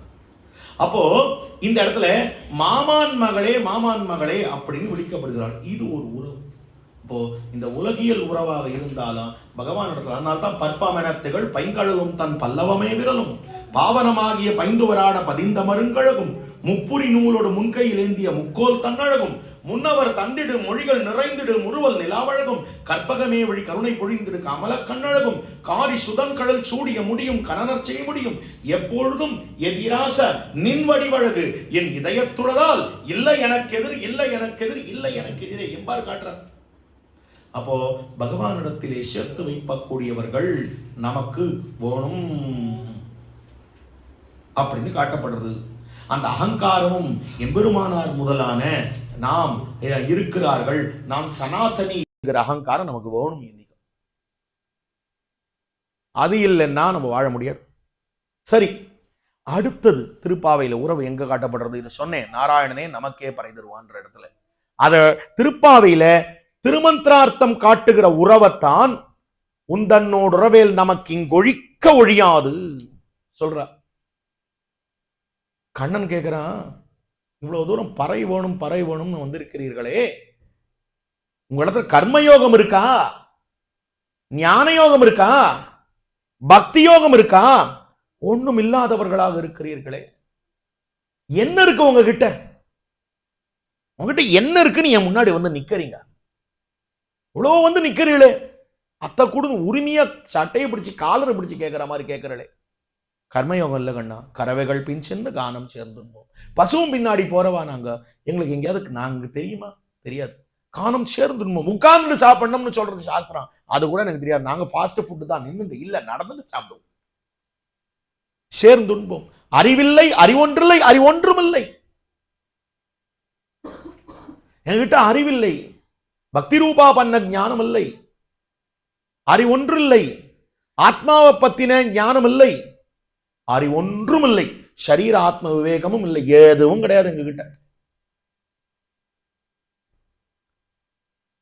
உங்ககிட்ட என்ன இருக்கு அப்படின்னா, கண்ணா மற்றவாழ்கிட்ட இல்லாதது வசிஷ்டரோட புண்ணியம் இருக்கா, வாமதேவரோட புண்ணியம் இருக்கா? உங்ககிட்ட என்ன புண்ணியம் இருக்குன்னு என்கிட்ட வந்துட்டீர்கள். மஞ்சன கொட்டும் மேல் சங்கும் போற்றவும் புகழவும் அடுகு வளம் எடுக்கையும் மேல் கட்டி கட்டுகையும் இவையெல்லாம் அதிசயித்த வாசியருடைய புண்ணியம் இரே. யாரோட புண்ணியம் இதெல்லாம்? நான் வசிஷ்டரோ வாமதேவரோ பண்ணின புண்ணியம் இருக்கே, அது எவ்வளவு பெரிய புண்ணியம். உங்ககிட்ட என்ன இருக்குன்னு சொல்லிட்டு என்கிட்ட வந்து பறைவோனும் தைரியமா கேட்கிறீள். கண்ணன் கேட்டான், எங்களைய கேட்டேன், என்ன இருக்குன்னு எங்களைய கேட்டேன், வேற எதுவும் இல்லை கண்ணா. நாங்க கொடுத்த நெய்யையும் பாலையும் வெண்ணையும் தயிரையும் நன்னா சாப்பிட்டு கொழுத்து போன புண்ணியம் எங்களுது. அவ பண்ணிய புண்ணியத்துக்கு வசிட்டர்ன்ற வாமதேவர்ன்ற இவா கொஞ்சமாவது வெண்ணெய் கொடுத்திருப்பாளா உனக்கு? கொஞ்சமான நெய் கொடுத்திருப்பாளா உனக்கு? கொஞ்சமான பால் கொடுத்திருப்பாளா உனக்கு? நாங்க கொடுத்தோம் பாரு, பாலும் வெண்ணையும் நெய்யும், அந்த கொழுப்பு பேசுறது. நானா வந்து கேட்டேன். நான் கேட்டேனா ஐயா? நான் கேட்டேனா? நான் பரமபதத்துக்கு வந்தேனா? அங்க என்னால வரவே முடியாது, இந்த ஜீவாத்மாவால் அங்க வரவே முடியாது. திருப்பார்கடலுக்கு வர முடியும் யாரோ சில பேர் தானே. யாரு? இந்திரன் முதலானவர்கள் வர முடியும், பிரம்மருத்ராதிகள் வர முடியும். அவ வந்து ஓன்னு கதறலாம், அங்க என்னால வர முடியாது. சரி, நான் ராமாவதாரத்தும் போது வந்தனா, அங்க விஸ்வாமித்திரரோட பேசுவேன், வசிஷ்டரோட பேசுவேன், வாமதேவரோட பேசுவேன், இல்லைன்னா வானர தலைவனோட பேசுவேன், வேடுவ தலைவனோட பேசுவேன், ராட்சச தலைவனோட பேசுவேன். எங்களோட எங்க பேச போறேன்? அங்க நாங்க வந்தோமா? இல்ல மதுரையில இருந்தியே அங்க நாங்களா வந்து இங்கவான்னு கூப்பிட்டோம். பறந்த அடுத்த நிமிஷம் அந்த இடத்த விட்டுட்டு இங்க ஓடி வந்து நாங்க இருக்கிற இடத்துக்கு நீ வந்தாய், நாங்க இருக்கிற இடத்துல நீ விளையாடினாய், நாங்க இருக்கிற இடத்துல நாங்க கடைஞ்ச வண்ணையை நீ திருடி தின்றாய், எங்களோடு நீ கூத்தாடினாய். இதெல்லாம் பண்றதெல்லாம் பண்ணிவிட்டு எங்க கிட்ட என்ன இருக்குன்னு கேட்கறியே. நீயே எங்க கிட்ட இருக்கிற போது வேறொன்று வேண்டுமா? உந்தன்னை பிறவி பெருந்தனை புண்ணியம் யாமுடையோம் குறையொன்னும் இல்லாத கோவிந்தா. உந்தன்னோடு உறவேல் நமக்கு இங்கு ஒழிக்க ஒழியாது. உனக்கும் எனக்குமான உறவு எப்படிப்பட்ட உறவுன்னா விசேஷ சம்பந்தம், பிதா புத்திர சம்பந்தம். ஒரு தகப்பனார் எப்படி புத்திரனுக்கும் குழந்தைக்கு காரணமா இருக்காரோ அதுபோல நாங்கள் இருப்பதற்கு காரணமே நீதானே. அது அகாரத்துல அவ ரக்ஷனேன்னு தாத்துவுல காட்டப்படுறது. ஆ அப்படின்னா ரட்சிப்பவன் பொருள். நாங்கள் ரட்சிக்கப்படுபவர்கள், நீ எங்களை ரட்சிப்பவன். அந்த உறவு போறாதா? ரெண்டாவது, அதாவது அதே போல இன்னொரு உறவு, நாங்க காரியம் நீ காரணம், அந்த உறவு போறாதா? அப்ப அகாரம் காரணத்துவத்தையும் சொல்றது, அகாரம் ரட்சகத்துவத்தையும் சொல்றது. நீ ரட்சிப்பவன், நாங்கள் ரட்சிக்கப்படுபவர்கள் உறவு இருக்கிறது. நீ காரணம், நாங்கள் காரியம் உறவு இருக்கு. அது போறாதா? அடுத்தது லுப்த சதுர்த்தி ஆய அப்படின்னு இருக்கு. பிரணவத்தோட சேர்ந்து ஆயன்ற ஒரு சப்தம் சேரும். அப்ப பிரணவம் என்ன சொல்றதுன்னா அகாரவாச்சியனான எம்பெருமானுக்கே மகாரவாச்சியனான ஜீவாத்மா சேஷப்பட்டவன், அடிமைப்பட்டவன். அப்போ அந்த அந்த பிரணவத்துக்குள்ள ஒரு வார்த்தை ஒழிஞ்சுட்டு இருக்கு. ஆ உ மா ஆய. ஆய சப்தம் அதுக்குள்ள ஒழிஞ்சுட்டு இருக்கு. நாராயணனுக்கு அப்படின்னு பொருள். ஆன்னு சொன்னா நாராயணன். அப்ப நாராயணனுக்குன்னு ஒழிஞ்சுட்டு இருக்கிற அந்த இக்குன்ற 4வது வேற்றுமை இருக்கே, அந்த 4வது வேற்றுமைக்கு அவன் அடிமை கொள்ளுமவன். இது அவனுக்கு அப்படின்னா இது அவனுடைய அடிமைன்னு பொருள். அடிமை கொள்ளும் அவன், நாம் அடிமை செய்பவர்கள் உறவு இல்லையே, அது போறாதா? சரி, ஆய உகாரம் ஏவகாரம். ஆய ஏவ ஊ அப்படின்ற வார்த்தை ஏவகாரத்தை குறிக்கும். கார்த்தால வந்திருந்தவாளுக்கு தெரியும். அந்த ஏவகாரத்தினுடைய முக்கியத்துவத்தை சொன்னேன். அர்ஜுனன் வில்லாளின்றதுக்கும் அர்ஜுனனே வில்லாளின்றதுக்கும் வித்தியாசம் இருக்கு. என்னை சரணமாக பற்றுன்றதுக்கும் என் ஒருவனையே சரணமாக பற்றுன்றதுக்கும் வித்தியாசம் இருக்கு. அப்ப இந்த ஏவகாரம் பகவான் ஒருவனுக்கே நாம் அடிமை, பகவானுக்கு அடிமை இல்ல, பகவான் ஒருவனுக்கே அடிமைன்ற போது அந்த ஏவகாரம் அவனை தவிர்ந்த வேறு யாருக்கும் அடிமை அல்ல, அவனை தவிர்ந்த வேறு யாருக்கும் நாம் அல்ல, அவனுக்கு மட்டுமே இருக்கிறோம்ன்ற அனன்யார்கத்வம், பர்த்தாவுக்கும் பாரியைக்கும் இருக்கக்கூடிய சம்பந்தம். ஸ்ரீ வைஷ்ணவால் எல்லாம் எல்லாரும் கேட்கிற கேள்வி என்ன, ஏன் இதர தேவதைகளை சேவிக்கிறது இல்லை அப்படின்னு. இதர தேவதைகளை சேவிக்காதது காரணம் வேற ஒன்றும் இல்லை, இந்த பர்த்ருபாரிய சம்பந்தம் தான் தடுக்கிறது நம்மள, வேற எதுவும் இல்லை. மற்ற தேவதைகளை அவமதிக்கணும்னு எங்கேயும் சொல்லல, யாரும் அவமதிக்க கூடாது. ஏன் மற்ற தேவதைகளை சேவிக்கிறது இல்லைன்னா, நான் ஆத்மா, இந்த ஆத்மா பெண்ணு, பெண்ணாக இருக்கக்கூடிய இந்த ஆத்மாவானது பகவான் ஒருத்தன் தான் புருஷன், அவனை கணவனாக கொண்டிருக்கிற ஆத்மா, அவனை கணவனாக பாரித்த பெண்ணானவள், இந்த ஆத்மாவானது இன்னொருத்தர் இடத்துல போனால் இதுக்கு பேரே மாறிப்படுறது. அதனால அவனை தவிர்த்த வேறு யாரையும் கொள்ளுவதில்லை. அப்ப இந்த பத்ருபாரிய சம்பந்தம் இருக்கு பாருங்க, இந்த சம்பந்தம் போராதா உனக்கு எனக்கும்? அடுத்தது மகாரம், மா அப்படின்ற வார்த்தை 25வது அக்ஷரம். 26 தத்துவம் இருக்குன்னு சொன்னேன். இந்த 26 தத்துவத்துல 25வது தத்துவம் ஆத்மா. இந்த ஆத்ம தத்துவம் இருக்கிறது பாருங்கள், இந்த ஆத்ம தத்துவமானது ஞானத்தை குறிக்கிறது. அப்போ நாம் அறிபவர்கள், அவன் அறியப்படுபவன் என்கிற உறவு இருக்கே. அடுத்தது நமஹா, நமசு, நமஹா அப்படின்னு என்ன அர்த்தம்? நமஹான்னா நாம் அவனுக்கு ஸ்வமாக இருக்கிறோம், அவனுக்கு சொத்தாக இருக்கிறோம், அவன் சுவாமியாக இருக்கிறான். அப்ப சொத்தாக இருக்கக்கூடிய நாம், சுவாமியாக இருக்கக்கூடிய அவன், அப்ப உடையவன், நாம் உடைமை என்கிற உறவு. நாம் உடைமையாக இருக்கிறோம், நீ சுவாமியாக இருக்கிறாய். ராஜ்யம் ச அகம் ச ராமஸ்ய. ராஜ்யத்தை ஆளுன்னு கேட்கிறான், பரதனை பார்த்து சொல்றார் இந்த வசிட்டர். சொன்ன உடனே நானும் ராமனுடைய சொத்து, ராஜ்யமும் ராமனுடைய சொத்து, ஒரு சொத்து எங்கேயாவது இன்னொரு சொத்தை ஆளுமான்னு கேட்கிறான். அப்போ சொத்தை உரியவன் என்றோ சொத்தை ஆள வேண்டும்.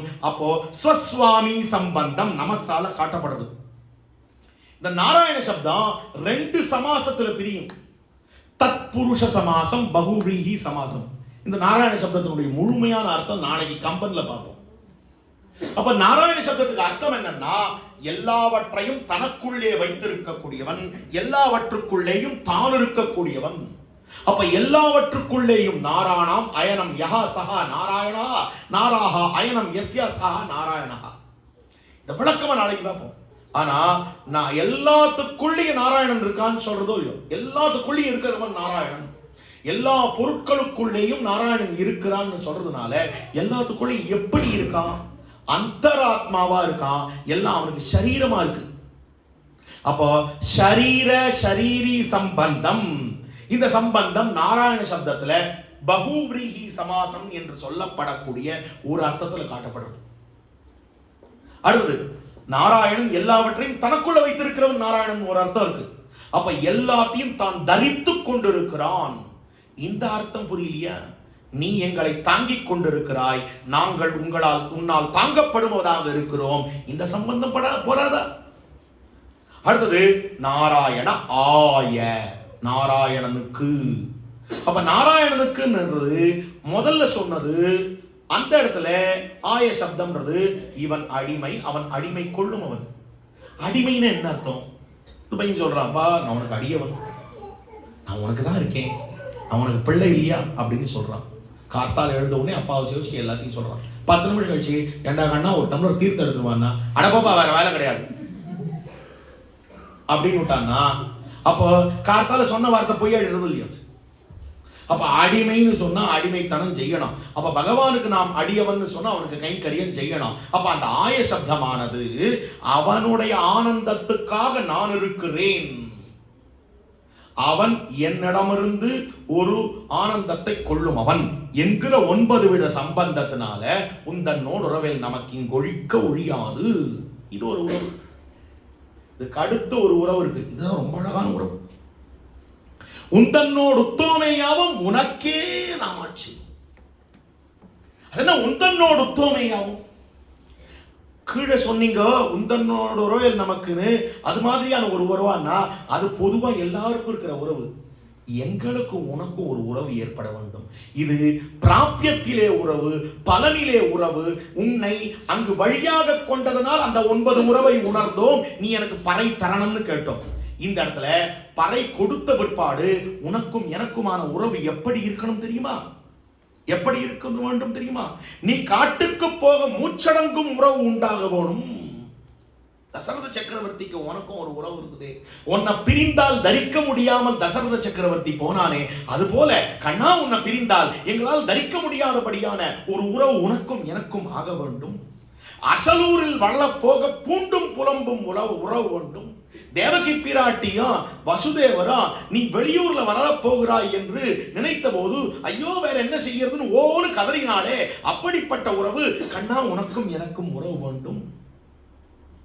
வேண்டி தேவர் இறக்க வந்து பிறந்ததும் இங்கு இருள்வாய் பூண்டு அன்னை புலம்பிய அன்னை புலம்ப போய் அங்கு ஓர் ஐக்குலம் புக்கதும் புலம்பராவோ. அப்படி ஒரு உறவு வேண்டும்.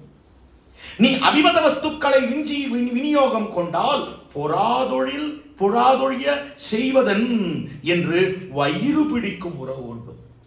நம்மாழ்வாருடைய பாசுரம் காதலினுடைய எல்லை எப்படிப்பட்டது அப்படின்றத காட்டக்கூடிய ஒரு பாசுரம். பகவத் வழியத்துல இந்த விஷயம் என்ன சொல்லுவா, எவ்வளவு பெரிய பக்தின்னுவா. இது உலகியல் வழியத்துல இருந்தா இது மாதிரி ஒரு பைத்தியம் கிடையாது. நடக்கிறது.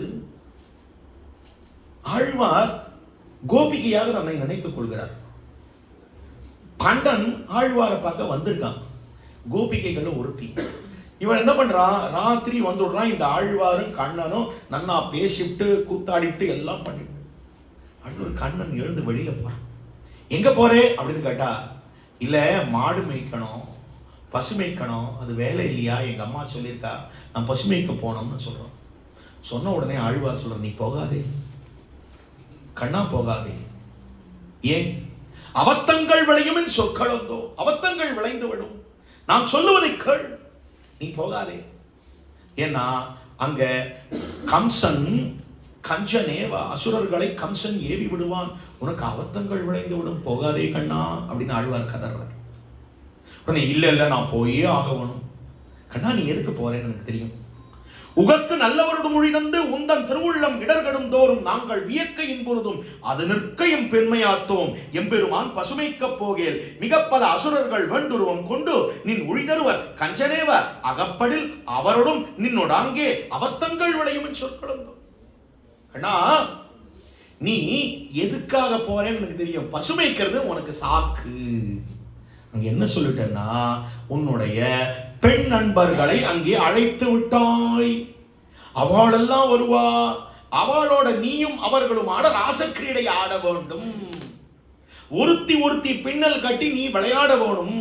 இந்த பெண்களோடு விளையாடுவதற்குத்தானே நீ போற. கண்ணன் அப்படியே அசடு வழியிறான். ஐயோ கண்டுபிடிச்சிட்டாலே அசடு வழியிறான் பெருமாள்.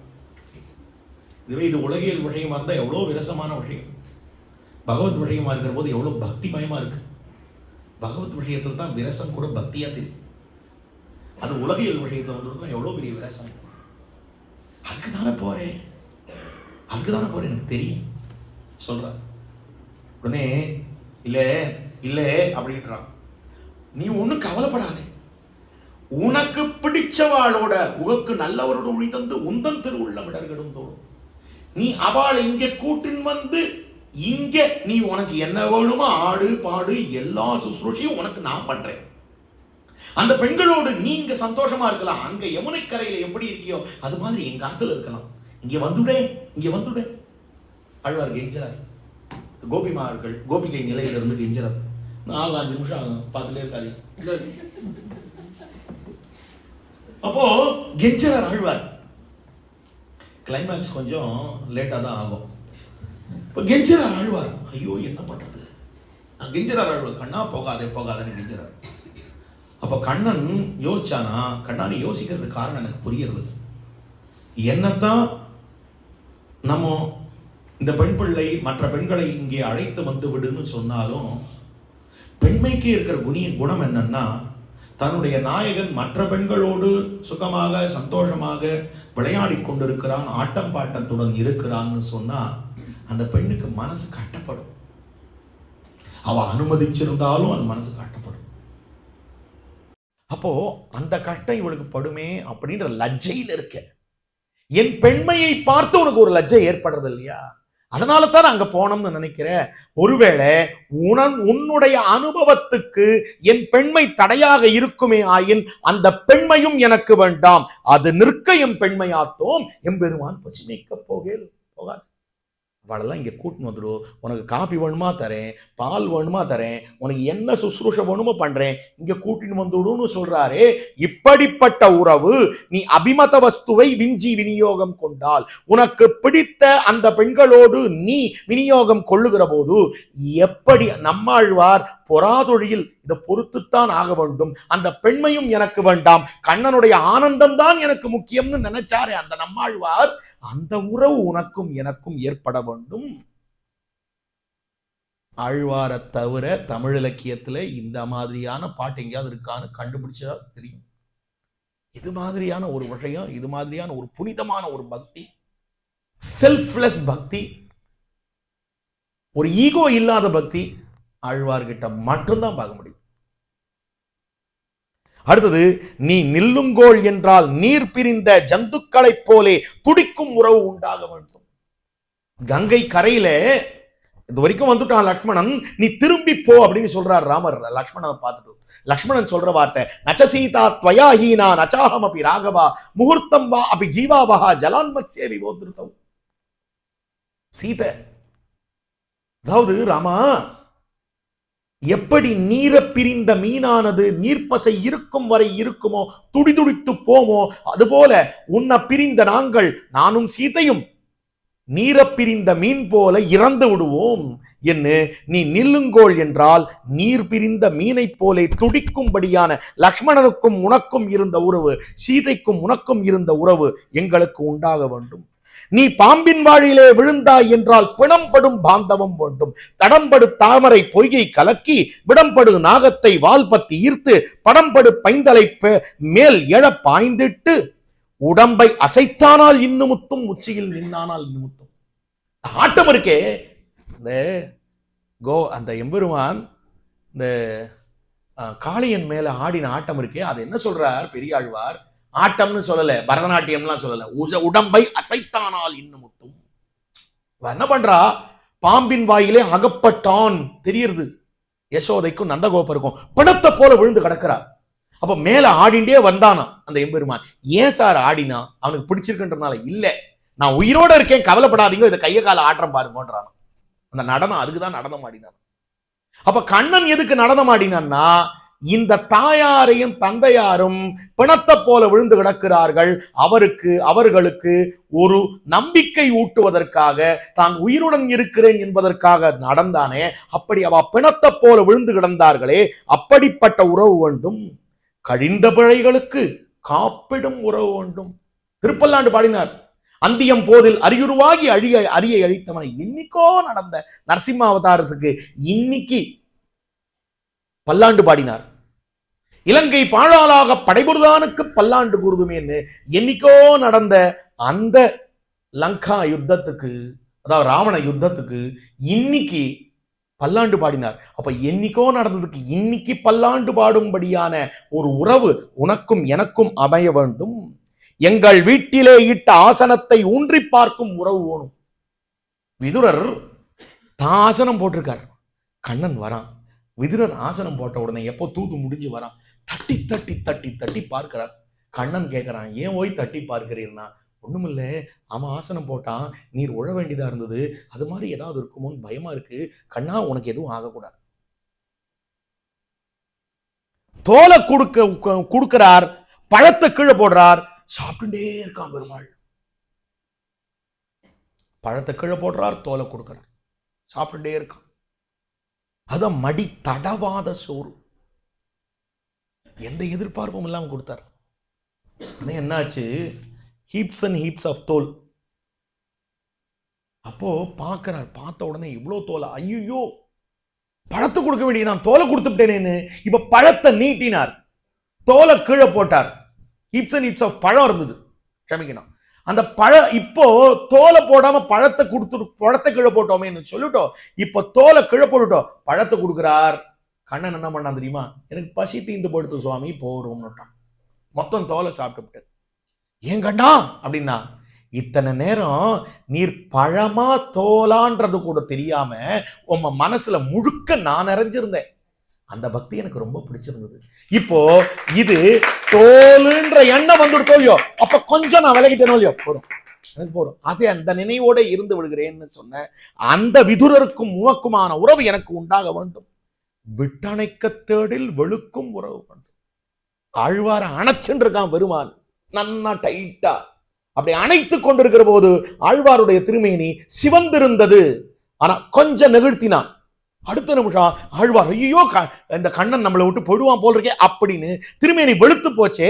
இப்படி நீ அணைத்து கொண்டிருக்கிற போது கொஞ்சம் நிகழ்த்தினால் கூட வெளுக்கும்படியான உறவு உனக்கும் எனக்கும் வேண்டும். உந்தன்னோடு உத்தோமையாவும் உனக்கே நாமாட் செய்வோம், மற்ற நங் காமங்கள் மாத்துன்னு அவனுக்கு பண்ணக்கூடிய கைங்கரியமாகிற பறை இருக்கிறதே, அதுவும் நம்ம சந்தோஷத்துக்கு இல்ல, அவனுக்காகவே. அதுதான் கைங்கரியம். கைங்கரியம்னா என்ன? கைங்கரியம் ரொம்ப சிம்பிளா சொல்லலாம். கைங்கரியம்னா அவனுக்கு மட்டுமே பண்றது, அவன் சந்தோஷத்துக்காக பண்றது, நமக்காக பண்றது. பெருமாளுக்கு சக்கர பொங்கல் பிடிக்கும்னா சக்கர பொங்கல் தாளிக்க விடணும். அத்தை விட்டுவிட்டு சுவாமி திருவல்லிக்கணிக்கு போனார், எனக்கு பிறந்த நாள் புளியார தாளிக்க விடணும்னார். ஏன் சுவாமி பெருமாளுக்கு சக்கர பொங்கல்னா இட்டான் அப்படின்னு கேட்டா, ஒண்ணுமில்லை, எனக்கு டயபெட்டிக்ஸ், நமக்கா அவன் ஆனந்தப்படணும். நம்ம பண்ற தொண்டால கண்ணன் சிரிக்கணும். இப்ப கண்ணனுடைய ஆனந்தத்துக்காகவே நம்முடைய தொண்டு என்கிற எண்ணம் தான் மற்றை நம் காமங்கள் மாற்று அப்படின்னு. இதுதான் திருப்பாவைக்கு தாற்பயம். அப்ப இதுல ஒரு பாசுரம் தப்பி போனாலும் பேரிழவாகி விடும். திருப்பாவையில 30 தப்பாமை இங்கி பரிசுரைப்பார். அப்ப ஒரு பாசுரம் தப்பினா என்ன சார் தப்பி? 29 பாசுரத்தை தெரிந்தா போறாதா? 30 பாசுரமும் தெரியுமா? ஆமா தெரியும். முதல் பாசுரம் தெரியலன்னா அடைய வேண்டியது, முதல் பாசுரம் தெரியலன்னா வழி எது பலன் எதுன்றது தெரியாமல் போயிடும், பிராபிய பிராபக சங்கிரகம். இரண்டாவது பாசுரம் தெரியலன்னா விட வேண்டியது எது கொள்ள வேண்டியது எது என்று தெரியாமல் போய்விடும், கிருத்தியா அகிருத்திய விவேகம், செய்ய வேண்டியது தவிர வேண்டியது எதுன்னு. மூணாவது பாசுரத்து தெரியலன்னா திருநாமத்தின் மேன்மை தெரியாமல் போய்விடும். நாலாவது பாசுரம் தெரியலன்னா பாகவதர்களுடைய மேன்மை தெரியாமல் போய்விடும். அஞ்சாவது பாசுரம் தெரியலன்னா பிரம்ம வித்யா பிரபாவம் தெரியாமல் போய்விடும். ஆறாவது பாசுரம் தெரியலன்னால் அர்ச்சாவதார வைபவம் தெரியாமல் போய்விடும். ஏழாவது பாசுரம் தெரியலன்னா நாம் அவனுக்கு அடிமைன்றது தெரியாமல் போய்விடும். எட்டாவது பாசுரம் தெரியலன்னா ஞானியின் வைபவம் தெரியாமல் போய்விடும். ஒன்பதாவது பாசுரம் தெரியலன்னா நாம் அவன் உடைமை என்பது தெரியாமல் போய்விடும். பத்தாவது பாசுரம் தெரியலன்னால் அந்த எம்பெருமானுக்கு அதாவது நாம் அவனுக்கு உடைமைன்றது தெரியாமல் போய்விடும். 10வது பாசுரம் தெரியலன்னா அவனையே உபாயமாக கொள்ள வேண்டும் என்பது தெரியாமல் போய்விடும். 11வது பாசுரம் தெரியலன்னா ஸ்வதர்மம் தெரியாமல் போய்விடும். 12வது பாசுரம் தெரியலன்னா கைங்கரிய நிஷ்டர்களுடைய வைபவம் தெரியாமல் போய்விடும். 13வது பாசுரம் தெரியலன்னா ஞானத்தின் வைபவம் தெரியாமல் போய்விடும். 14வது பாசுரம் தெரியலன்னா பேச்சின் வைபவம் தெரியாமல் போய்விடும். 15வது பாசுரம் தெரியலன்னா பாகவதாபச்சாரத்தினுடைய கொடுமை தெரியாமல் போய்விடும். 16வது பாசுரம் தெரியலன்னா ஆச்சாரிய வைபவம் தெரியாமல் போய்விடும். 17வது பாசுரம் தெரியலன்னா நித்தியசூரி வைபவம்